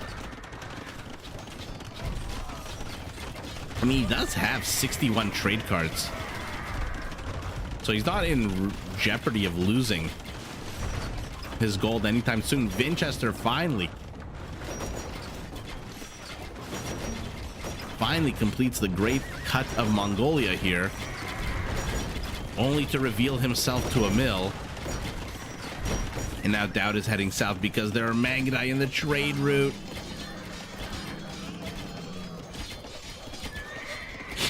Yeah. I don't think our Lithuanian has enough gold, even if he wanted to save the last relic. He's got 655 gold.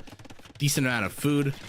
With all that food, he doesn't have a single winged hussar. That is just unfortunate.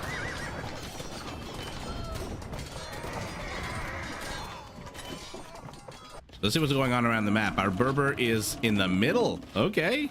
He somehow inserted himself into the Japanese base. Did he cut through?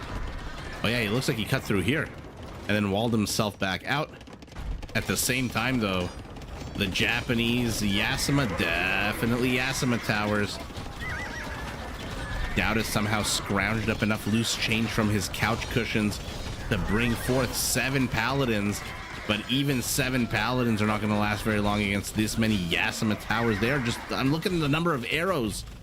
Look at the number of freaking arrows. Look at this paladin's HP. What else can do this to a paladin? Oh my god. Oh, that's so gross. Oh, players disengaged. Bombards from our Berber.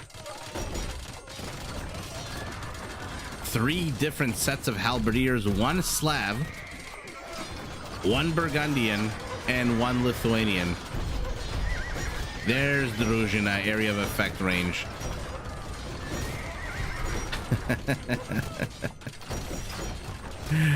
I mean, Dow's got the 3rd lowest score on his team. I think 5th or 6th lowest score in the game. And somehow our Burgundian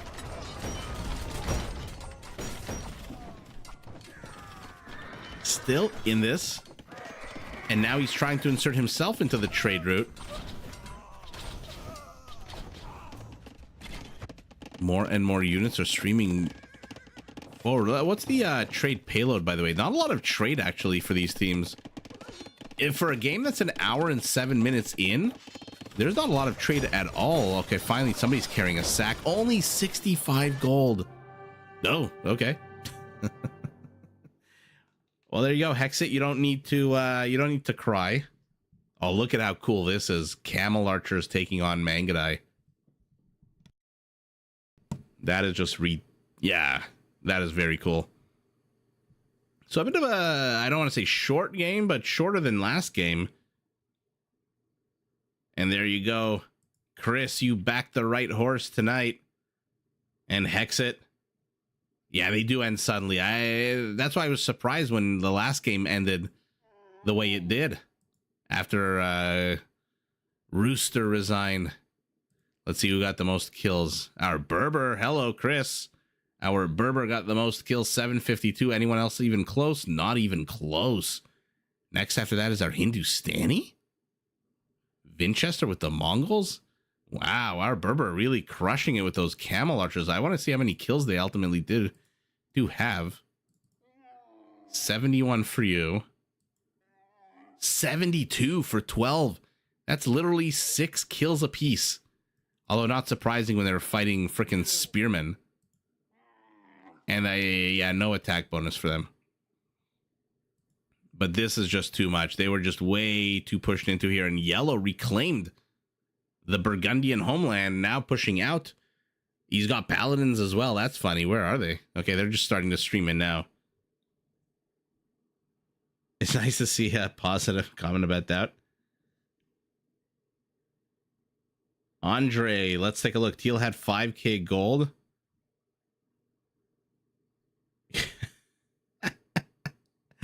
I mean, I try not to say anything bad or disparaging against any of the players, but our Lithuanian really missed an opportunity here. Still hasn't gotten the relic. He really missed an opportunity. And look at this. Green is on his way to get the relic here. Our Mongol saying, you know what, if you're not going to take it.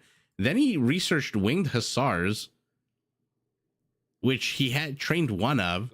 Did he finally get tower shields on his halberdiers? No. So Shah Money just missing a lot of critical upgrades and a lot of critical things for his civilization. Thank you so much for joining. I appreciate it. 2:30 in the morning. Yikes. Yeah, go to sleep. No, Hexit, I think we'll do one more and then it'll be we'll do one more. Let's see. I'm just gonna go in order now. We've got Georgians, Koreans, Vietnamese. Rooster is back as the Portuguese Legion 64. Can't say I'm familiar with that player. But let's see what we're looking at here. Williams, blue, purple, green. What do we want to call this? Team Northwest.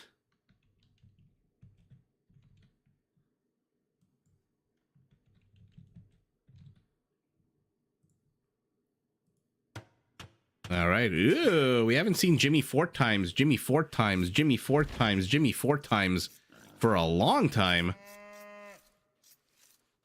Oh, yeah, it's definitely Saturday tomorrow.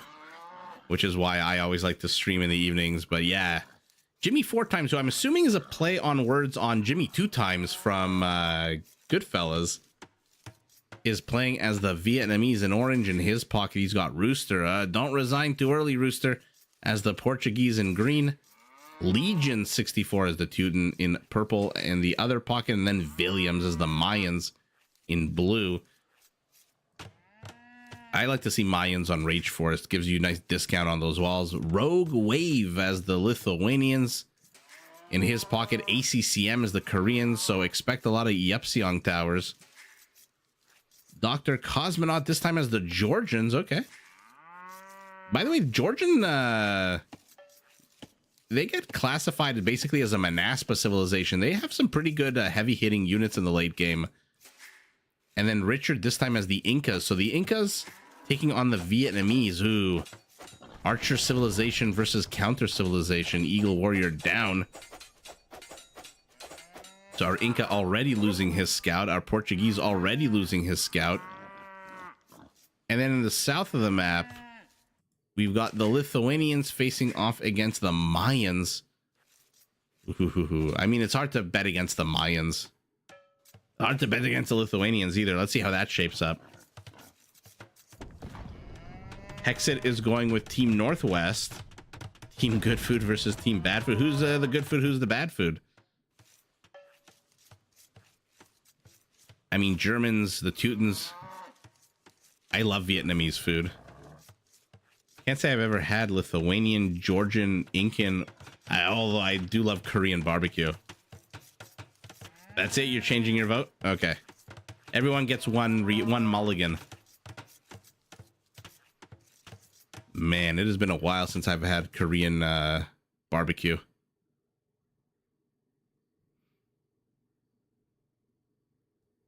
There used to be a place in downtown Toronto called Korean Barbecue House, and they had a lunch special for like $12.99. And you could just sit there. My friend and I would go and sit there, and we would just sit and eat and eat and eat. Oh, and their bulgogi was so freaking good. Oh, simpler days. Let's take a look at the map. We've got one avenue of attack between teal and blue. Another strange corridor that looks like... I'm not even going to say what this looks like. Too polite to say this. It looks like they busted in. Blue. Oh, okay, just manages to save. Although he doesn't have any reinforcing villagers here. So once this blue villager dies, teal is going to be able to bust through this wall off pretty damn easily to get back into his base. For now, teal is trapped behind enemy lines like Owen Wilson in that movie, Behind Enemy Lines. Remember when they tried to make Owen Wilson an action star instead of a comedy star? That was pretty funny. Then red and green walling each other off. Red and orange walling these two avenues of attack. So 4 avenues of attack basically in this entire game. Teal doesn't want these villagers to die, so he's keeping them around for as long as possible.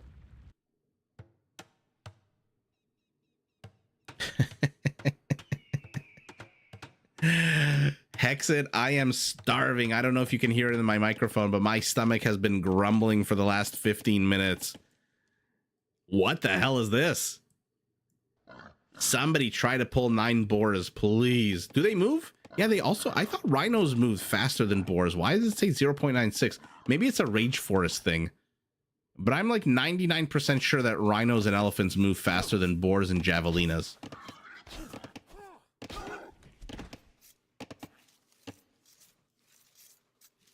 You know what doesn't move fast is these dairy cows. Basically move as slow as in mangonel.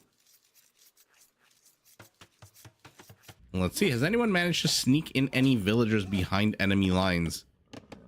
No. Here we go, let's see. And then after this, I want to take a look at where the relics are for Lithuanian. I'm hoping / assuming / praying that Rogue Wave starts taking relics and we get to see Lechai. Ugh, I really do want to stuff myself. Richard, you missed some absolutely epic onager shots in game number 1. Then you missed a super fun battle between Mangadai and Camel Archers in game number 2. And now you're joining in game number 3, which probably is going to be the last game of the night because, like many people who are watching this, I am just really hungry. Probably should have eaten before the stream. Okay, Teal making the best of this shitty situation. If he's going to get stuck here, he might as well get some stone.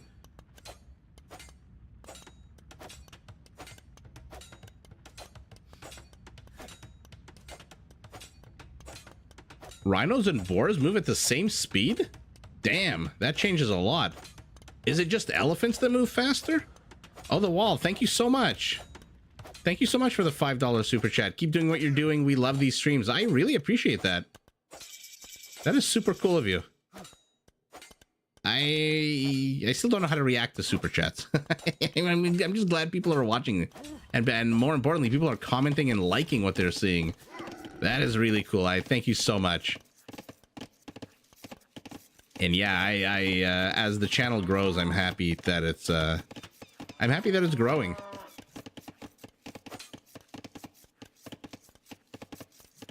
Uh-oh. Speaking of villagers behind enemy lines, this very weak Mayan villager is behind enemy lines.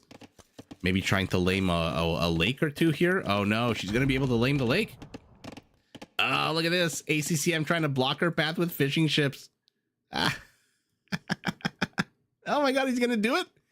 We saw this a few weeks ago. That was amazing. No, he doesn't manage to do it. But she's got beachfront property here. She's got beachfront property. She can build a dock if she wants. Or maybe not. Oh. Tricky villager. What is happening here? It looked like Gray's villager was stuck for a while, but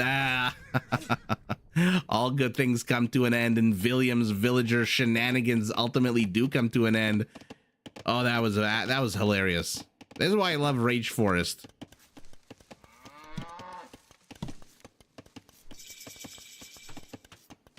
This is absolutely why I love Rage Forest.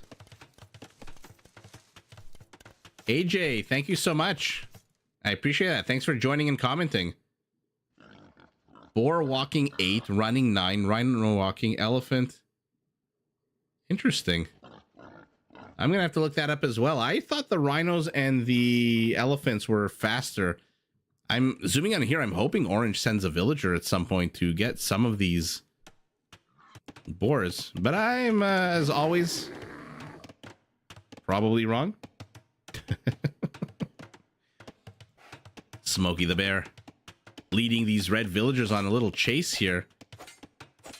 Okay, now Cosmonaut comes in with that Georgian cavalry, which by the way now regenerates a base of 15% HP, so no more 5, 10, 15. Now it's just a flat 15%. And William's unsuccessful on the other side of the map now, says, you know what, I give up. I've got my own lake here to the left. I've got a nice little boar patch. I'm going to try to pull these guys into my town center. Let's see, volley number 1, volley number 2, volley number 3. Where are the villagers? Did he get all 3? Yeah, looks like it. Okay, good clean pull there out of our blue Mayan. John Yang, hello. Yeah, seeing Cosmonaut as Teutons was like a work of art. That really, like, he really did well that game. I think Cosmonaut might be the highest ranked player from Turkey. I think he's or second highest after Kasva. I forget which one of them is the higher Elo. What is attacking what here? Oh, our Mayan says you're not getting any of the stone with that tower. I forgot for a second there were 3 Lithuanian villagers here taking the stone. But Lithuania doesn't care. He's trying to bust in through here. And with a tower, he's going to be able to do so. Where is this Mayan villager going? Okay, repositions him. I'm surprised he placed the second tower already. I guess he wants the 2 versus 1, this one Mayan tower. Mangonel kills the constructing villagers. Sour Rooster loses 2, but in come the reinforcements. 7 more villagers, but there's still 2 Mangonels here. Why is our Georgian not a... Oh, I guess he can't pass through this? Oh, no, this is so bad. This is so bad. He's at 94. You think it's going to go up? Yeah, it's definitely going up. There's too many villagers here. Maybe not. Maybe not. No! Look at that percentage at the bottom left of your screen. 99.38. He lost 9 villagers getting that castle to 99%. That is so ridiculous. Ridiculous. Okay, he's bringing 5 more villagers. Oh my god. Attack rounds. Oh my god. No, he just needs 1 more whack of the hammer, right? Okay, it does go up. The Portuguese castle is up. And now the wall off is here. Not really that he needs it at the moment. Yikes. What's the largest boar pull I have ever seen? I believe 6 by Slam. If you want to learn how to pull boar in the best way possible. By the way, this guy's like stuck. That's it. This guy can't move anymore. I would watch Slam, a fellow Canadian player. I think he's got like 24 something elo, 2400. What he'll do is he'll find boars. He'll build 1 palisade gate, 2 palisade gate, a 3rd palisade gate. He'll make a little pen for them, and then he'll use a villager and have the boars chase him into that pen, and then trap them inside, and then kill them 1 by 1 for the meat, which is just absolutely epic. Mangonel tried to make a run for it, it looks like, and did ultimately die. I think Slam is the best boar pull I've seen in terms of quantity. It does. It's got a little Mangonel like what are those little fish that attach themselves to a shark? You know, every time you see like National Geographic, you see a shark swimming, there's always like a little fish attached to it, just feeding off of the shark's scraps. What is it called? A remora, I think. Slam does have the best voice to sleep to. Slam has the most low-key, chilled out voice of any caster. Now, that being said, I also do like Survivalist. Late at night, not gonna lie, when I open Twitch and I'm kind of just want to pass out, I'll turn on a Survivalist if he's online. I think he's also he's got a pretty relaxing, because he doesn't really get like super excited and yelly and animated. He's very like calm and even-headed. Ooh, Mangonel gets a good shot against that. That's the name of the fish, the remora? Okay, good.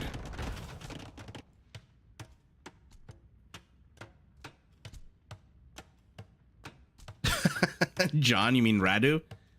I think he's okay. I mean, he's not here right now, but Radu, if you're watching this after the fact, we all hope you are doing well.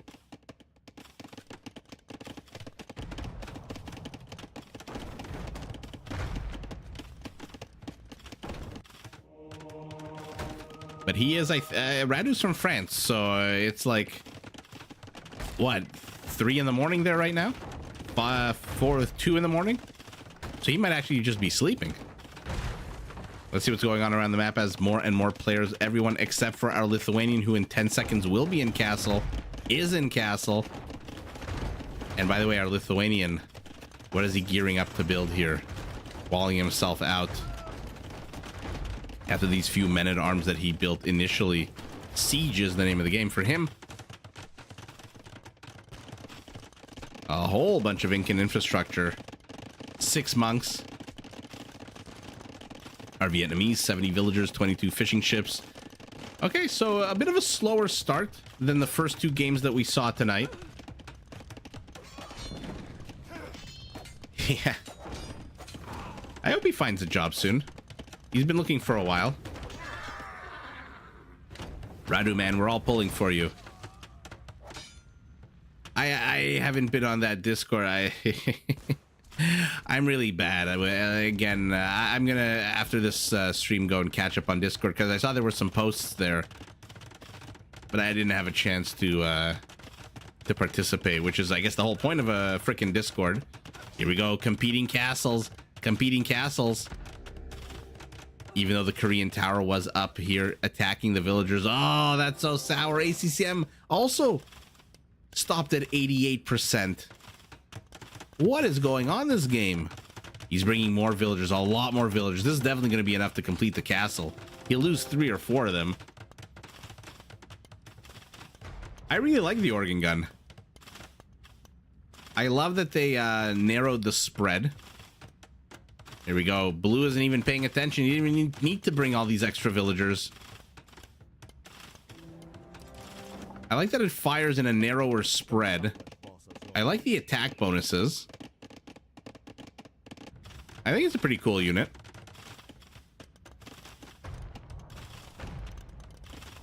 Yeah, the spirit of doubt. The spirit of the Lord. The spirit of the law. Oh, you can tell I'm hungry and tired. Making really bad puns. Who's going to be first to Imperial? Blue is a minute and a half away. Oh no, purple.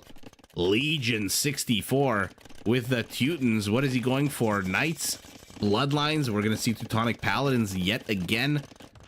Oh yeah, we're definitely going to get to see Teutonic Paladins. 8 stables out of him. Who is next? Looks like blue. Yeah, no, yellow is going to hit next. What is our Korean going to do? Tell me we're going to get to see some 10 range siege onagers. They will outrange this castle for the Mayans for now. It's not what Bach intended, yeah. I remember when I was I played piano when I was a younger lad. And in grade 9, I had to play one of his fugues. And it is just insane. So I love toccata in fugue. Da-da-da, da-da-da-da-da. But I could never play that. It's just way too complicated. And I don't play organ. I was playing normal piano. But man, Bach pieces are just insane. There's like 3 or 4 melodies in one piece. They are finger breakers. It's ridiculous. And I was never the hardest of workers when I was a teenager, so you can imagine. Our Teuton is a minute away from Paladin. What's gonna greet him? Siege onagers from our Korean. Yes. ACCM, give it to us. We want to see 10 range on this onager. Uh-oh. Our Teuton may not give him a chance to. Yeah, he did write for violin as well. There's a lot of Mayan castle falls. The forward position of our Mayan is a little tenuous. He doesn't have any military infrastructure here whatsoever. Williams, who looked like he was very aggressive for a while. Oh, here we go. Get a good attack round. No, ACCM missing an opportunity, and all of a sudden, no.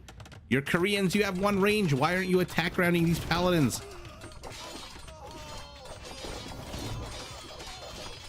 I could never play Liszt. One of my favorite classical pieces is the La Campanella by Liszt. And I could never in my life ever play Hungarian Rhapsody, Campanella. I could never.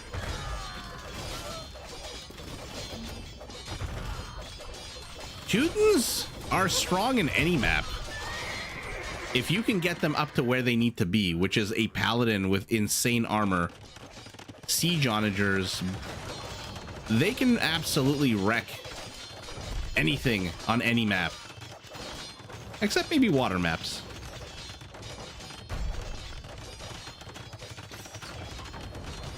Oh, Chris, you actually played the violin? That's pretty cool. I've always wanted to learn violin just so I could play some like fiddle, some like Irish or like Southern American fiddle songs. And I once got a violin, but I just, I don't know. As a teenager, again, not exact. I was busy playing Age of Empires all the time.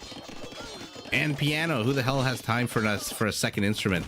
Let's take a look at what's going on around the map, because I feel like we're seeing a lot of cutting.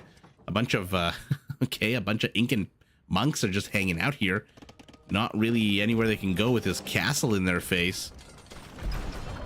It looks like our Portuguese, who was the first up with this ridiculous doubt castle, not really doing much or accomplishing much since then, as our Georgian is pushing into him. And like I said, Georgian have some pretty powerful tools at their disposal. They're not just a one-trick Manaspa pony.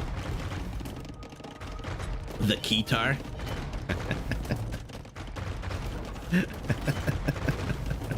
Hex said, how am I so knowledgeable? I'm old. I'm old and I like to read. I don't think it's even the reading. I think it's just being old.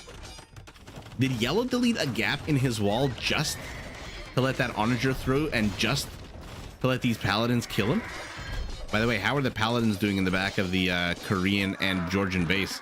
Looks like they've been cleared up from the Georgian base. They're still here. Ooh, this is not good. And again, our Lithuanian is going halberdiers. Does he have tower shields? Let's see. No, he does not. Still no tower shields.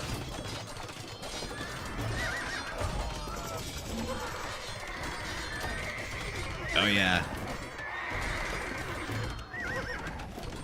With age comes wisdom. Not for everybody. Definitely not for everybody. I'm just kidding. I just had a lot of hobbies when I was like younger. Castle being trebbed down.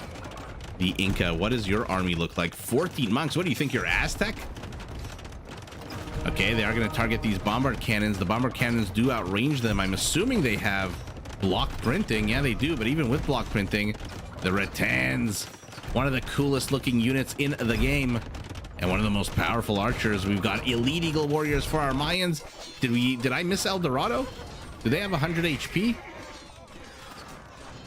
Yes, they do. I missed El Dorado. Of course I did. Of course I did.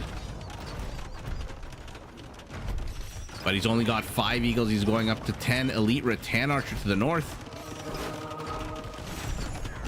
Bombards are engaging with the monks, and they are absolutely getting the they're just slaughtering them. That was disgusting. It looks like he only lost 1 bombard cannon to a conversion in exchange for 14 monks. That is ridiculous.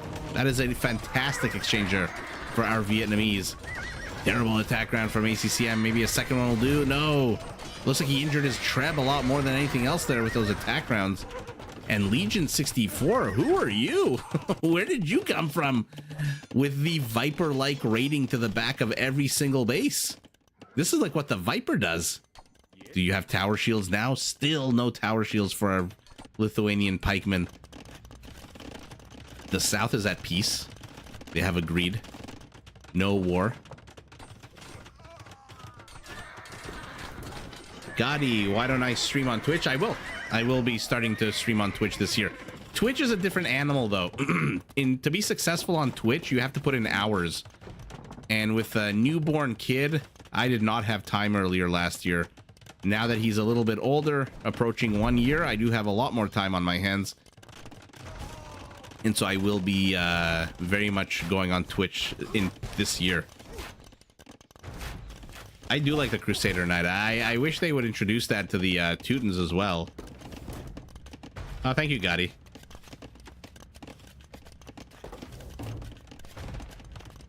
Outremmer.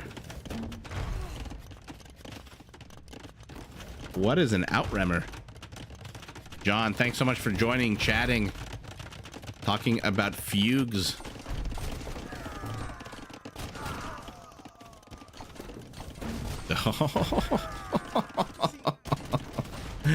Oh man, our Portuguese is trying some fancy footwork. I don't know, did you guys notice that? Does he have arquebus? I did not notice. I am missing upgrades left, right, and center. I'm trying to look now. A lot of upgrades for both teams. No unique technologies at the moment.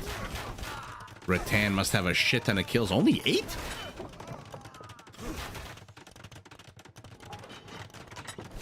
Oh, it's from Crusader States? streaming on Twitch would mean more streams, and that's exactly why I couldn't do it earlier with a newborn. To be successful on Twitch, you have to be like Memb. You have to like literally stream every day, 4+ hours a day. If you're starting out like me, like if I were to go to Twitch, having no Twitch followers at the moment, which I don't, I would need to really, really grind. YouTube lends itself more to a varied type of content. Daily videos, live streams like this, premieres. YouTube just lends itself to a more diverse form of content than Twitch. Twitch is just everything's live, and then you can clip your lives and stuff like that.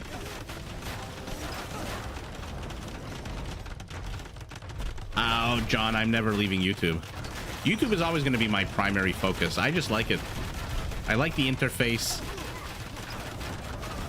I'm just more familiar with it also. Being a geriatric myself. What is happening? 2 Trebs are attacking. Oh, we've got Teutonic Knights. Yes. I want to see Teutonic Knights and ACCM is chasing these guys. I want to see Teutonic Knights and Eagle Warriors together, hand in hand.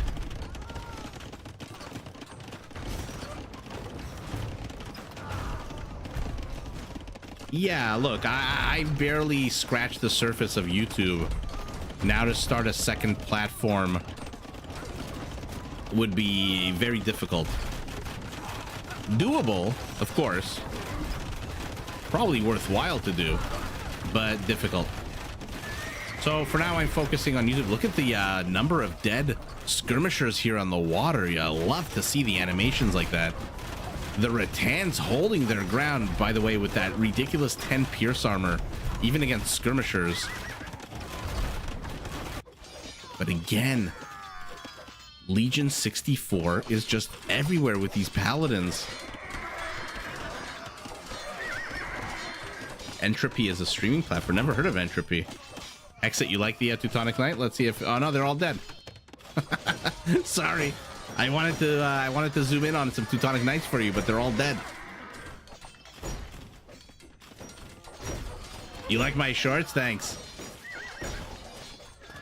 It's a mix of like highlight reels from stuff and these Rage Forest games. Eagle Warriors fully upgraded. Why is he not moving with them? Why is he not attacking with them? Our Vietnamese, does he have Imperial skirmishers? Does he have any skirmishers? No, not at all.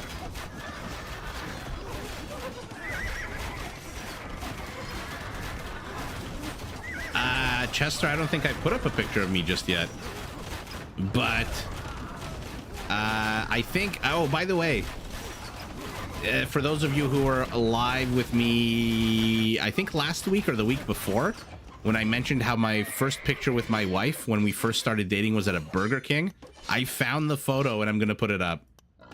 I found the photo of us at Burger King on our first date, not our first date, but our first photo together as a couple was at Burger King. That tells you everything you need to know about myself and my wife. Oh yeah, good luck to you. Good luck to you, light cavalry, from the Vietnamese of all civs taking on these halberdiers. What's my favorite troop? Ooh, I mean, I gotta go with the Mameluke. I think the Mameluke. Ooh.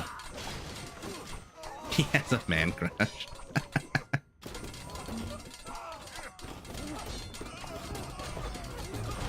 Yeah, I'd have to say Mameluke. You guys have heard me fanboy out about the Mameluke many, many, many times. Okay, I mean, I like the transition into light cab just to get rid of the skirmishers, but light cab are not going to win you the game as the Vietnamese. With 40 gold, he's also not going to win the game. He needs to, I was going to say maybe transition into some elephants at some point, but the Incas can counter that pretty easy. Ah.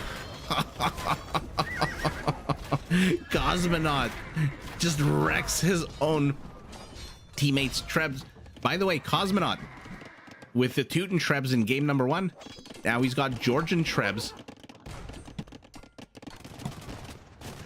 Richard, have a fantastic night. Oh no, the green, the hand cannoneers. The hand cannoneers are backed into a corner. They're backed into a corner. They're being chased. Cosmonaut is chasing them. Oh, if only he was the Koreans. By the way, how's ACCM doing with his onagers? 35 kills. Yeah, Cosmonaut must really pray that he gets a civilization with siege onagers every time he plays Rage Forest. A random Incan, 3 rather random Incan Rams are taking down some of this Vietnamese infrastructure that Jimmy 4 times managed to sneak in here. And now this is completely futile. Halberdiers and skirmishers attacking structures. Hexed, I believe the civs are random in these high elo games. Now in our community games, obviously they can choose whatever the hell you want. I don't have any preference. If you guys want to do them random, of course. If you want to choose your civs, of course. Oh, our Lithuanian doesn't have a single relic. What is going on with the Lithuanians this live stream? And in come the Eagles. They haven't been doing much, I feel like. I am the Burger King. Gaddy, I'm gonna screenshot that and show that to my wife. Oh my god. Oh, that's hilarious. Oh, sorry, I got lost in that comment for a second. Uh-oh. We've got Georgian Hussars in the trade route. This is not good. Purple pinging over here. He sees ACCM trying to bust his way in here.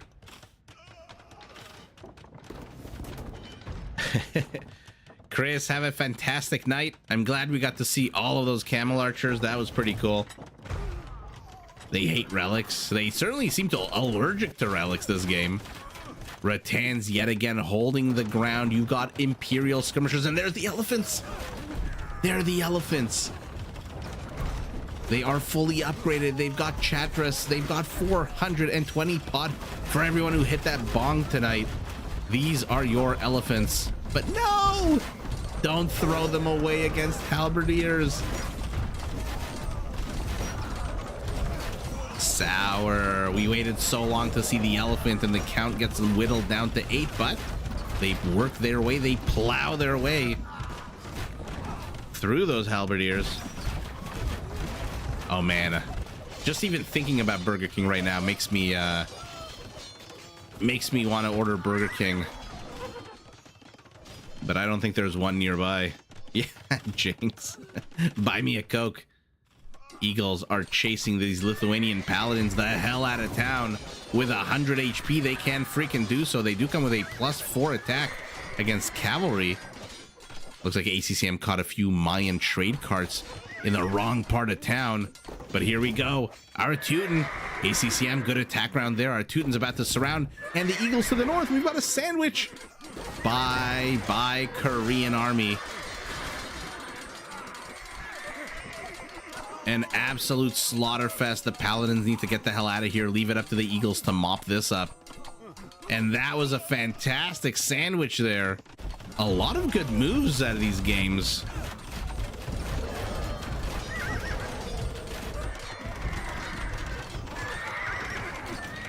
These 3 games have been really fun. But Georgian is still in the trade route. Now Lithuanians are in the trade route with paladins. Luckily, they still are not as fast as a trade cart, but they are almost as fast as a trade cart.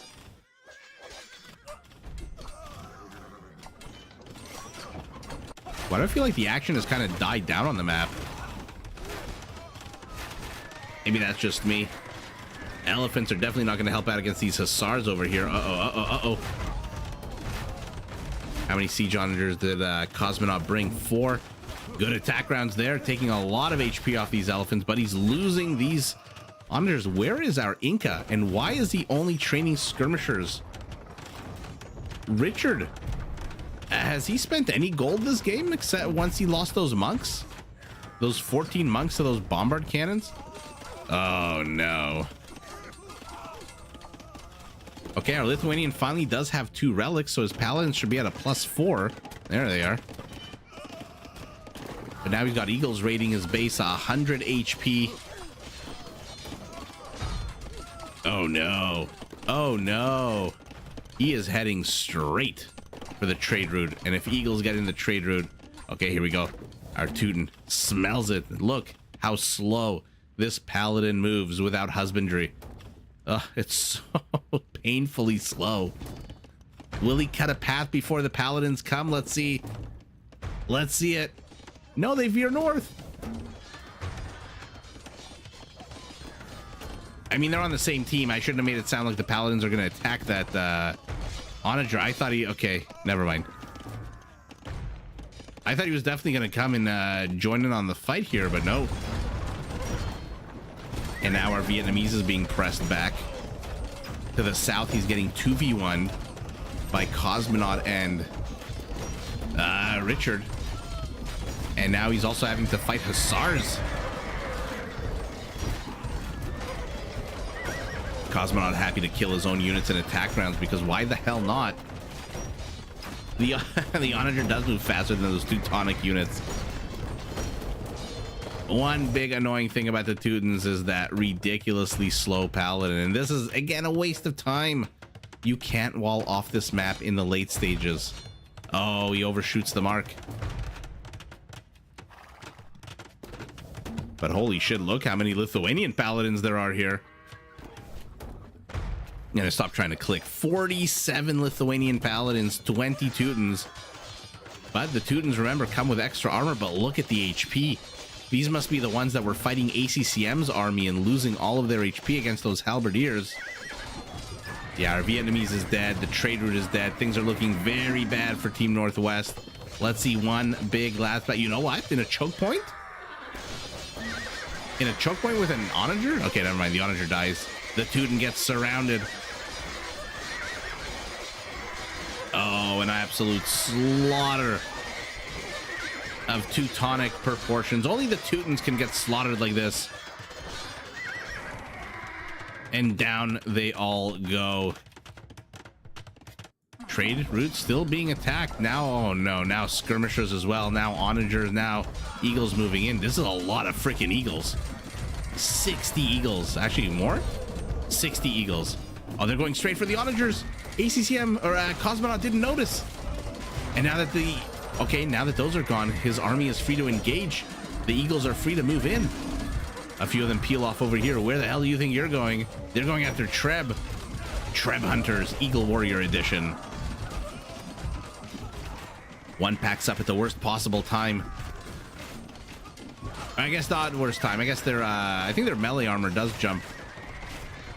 I think at Treb's, oh, so many activities. I think at Treb's melee armor goes up when it's packed up, right? From 1 to 2. Yeah, now it's at 1. So I guess it is the right move to pack it up. And look at this. The Vietnamese base is secure. We're an hour and 6 minutes into the game. And somehow they're still alive. Army population, though. They're down 80 population. They're down 80 villager population as well. Wow, what a fun night for siege onager shots. What an absolute epic night, but not the greatest connects out of ACCM. 17 kills, 2 of them friendly, and whoa, okay. And just like we thought, in the blink of an eye, it is Team Southeast that takes it. Hexit, you got it. Wow, what is their payload for their trade? 107 is a pretty damn good payload. Oh, Road Rash, you... Oh, the comment. The comment right as the live stream is over. Oh, I feel so bad. Yeah. Hexit, you did well. 3 out of 3. Bye-bye tower for these eagles. A lot. Six schmeckles for you. Wow, well, that was a fun game. Let's see the Teutonic Paladins, Georgian Hussars, trade. Forget the trade. Who's the biggest donor? The Korean ACCM giving the Lithuanian, receiving. This is how he was able to afford 95 paladins. What the actual hell? 95 paladins stuck at a +4 when they could be at a +6. And why are these paladins? Why are they not Lechai? Questions.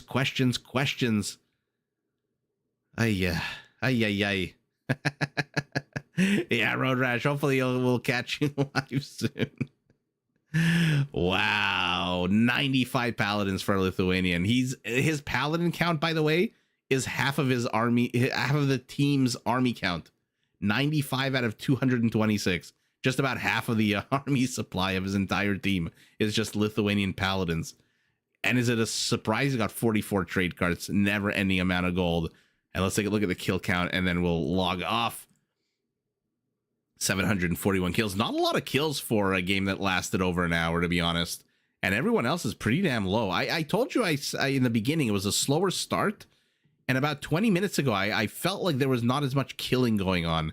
It felt like there weren't as many battles happening.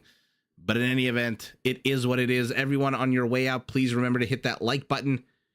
Do help me out with the whatever the hell the algorithm needs likes for, but it apparently needs likes. I'll let you know the Burger Queen's reaction. I'm gonna definitely show her your text your message. Oh man, thank you, Hexit. I appreciate it, Shwetang. I'm gonna go on Discord later tonight and see all the messages that I've missed. Myra, thank you so much. Tenshi, I didn't hear your prediction for the last game, but hopefully you got it right as well. And everyone, thank you so much for joining, commenting, and supporting the channel. And I'll see everyone in the next one. Hopefully you won't have to wait a full week. Hopefully I'll be able to do another one soon. But in any event, thanks so much for joining this one. And I leave you with 95 Lithuanian paladins. A good note to leave on. Good night, everyone.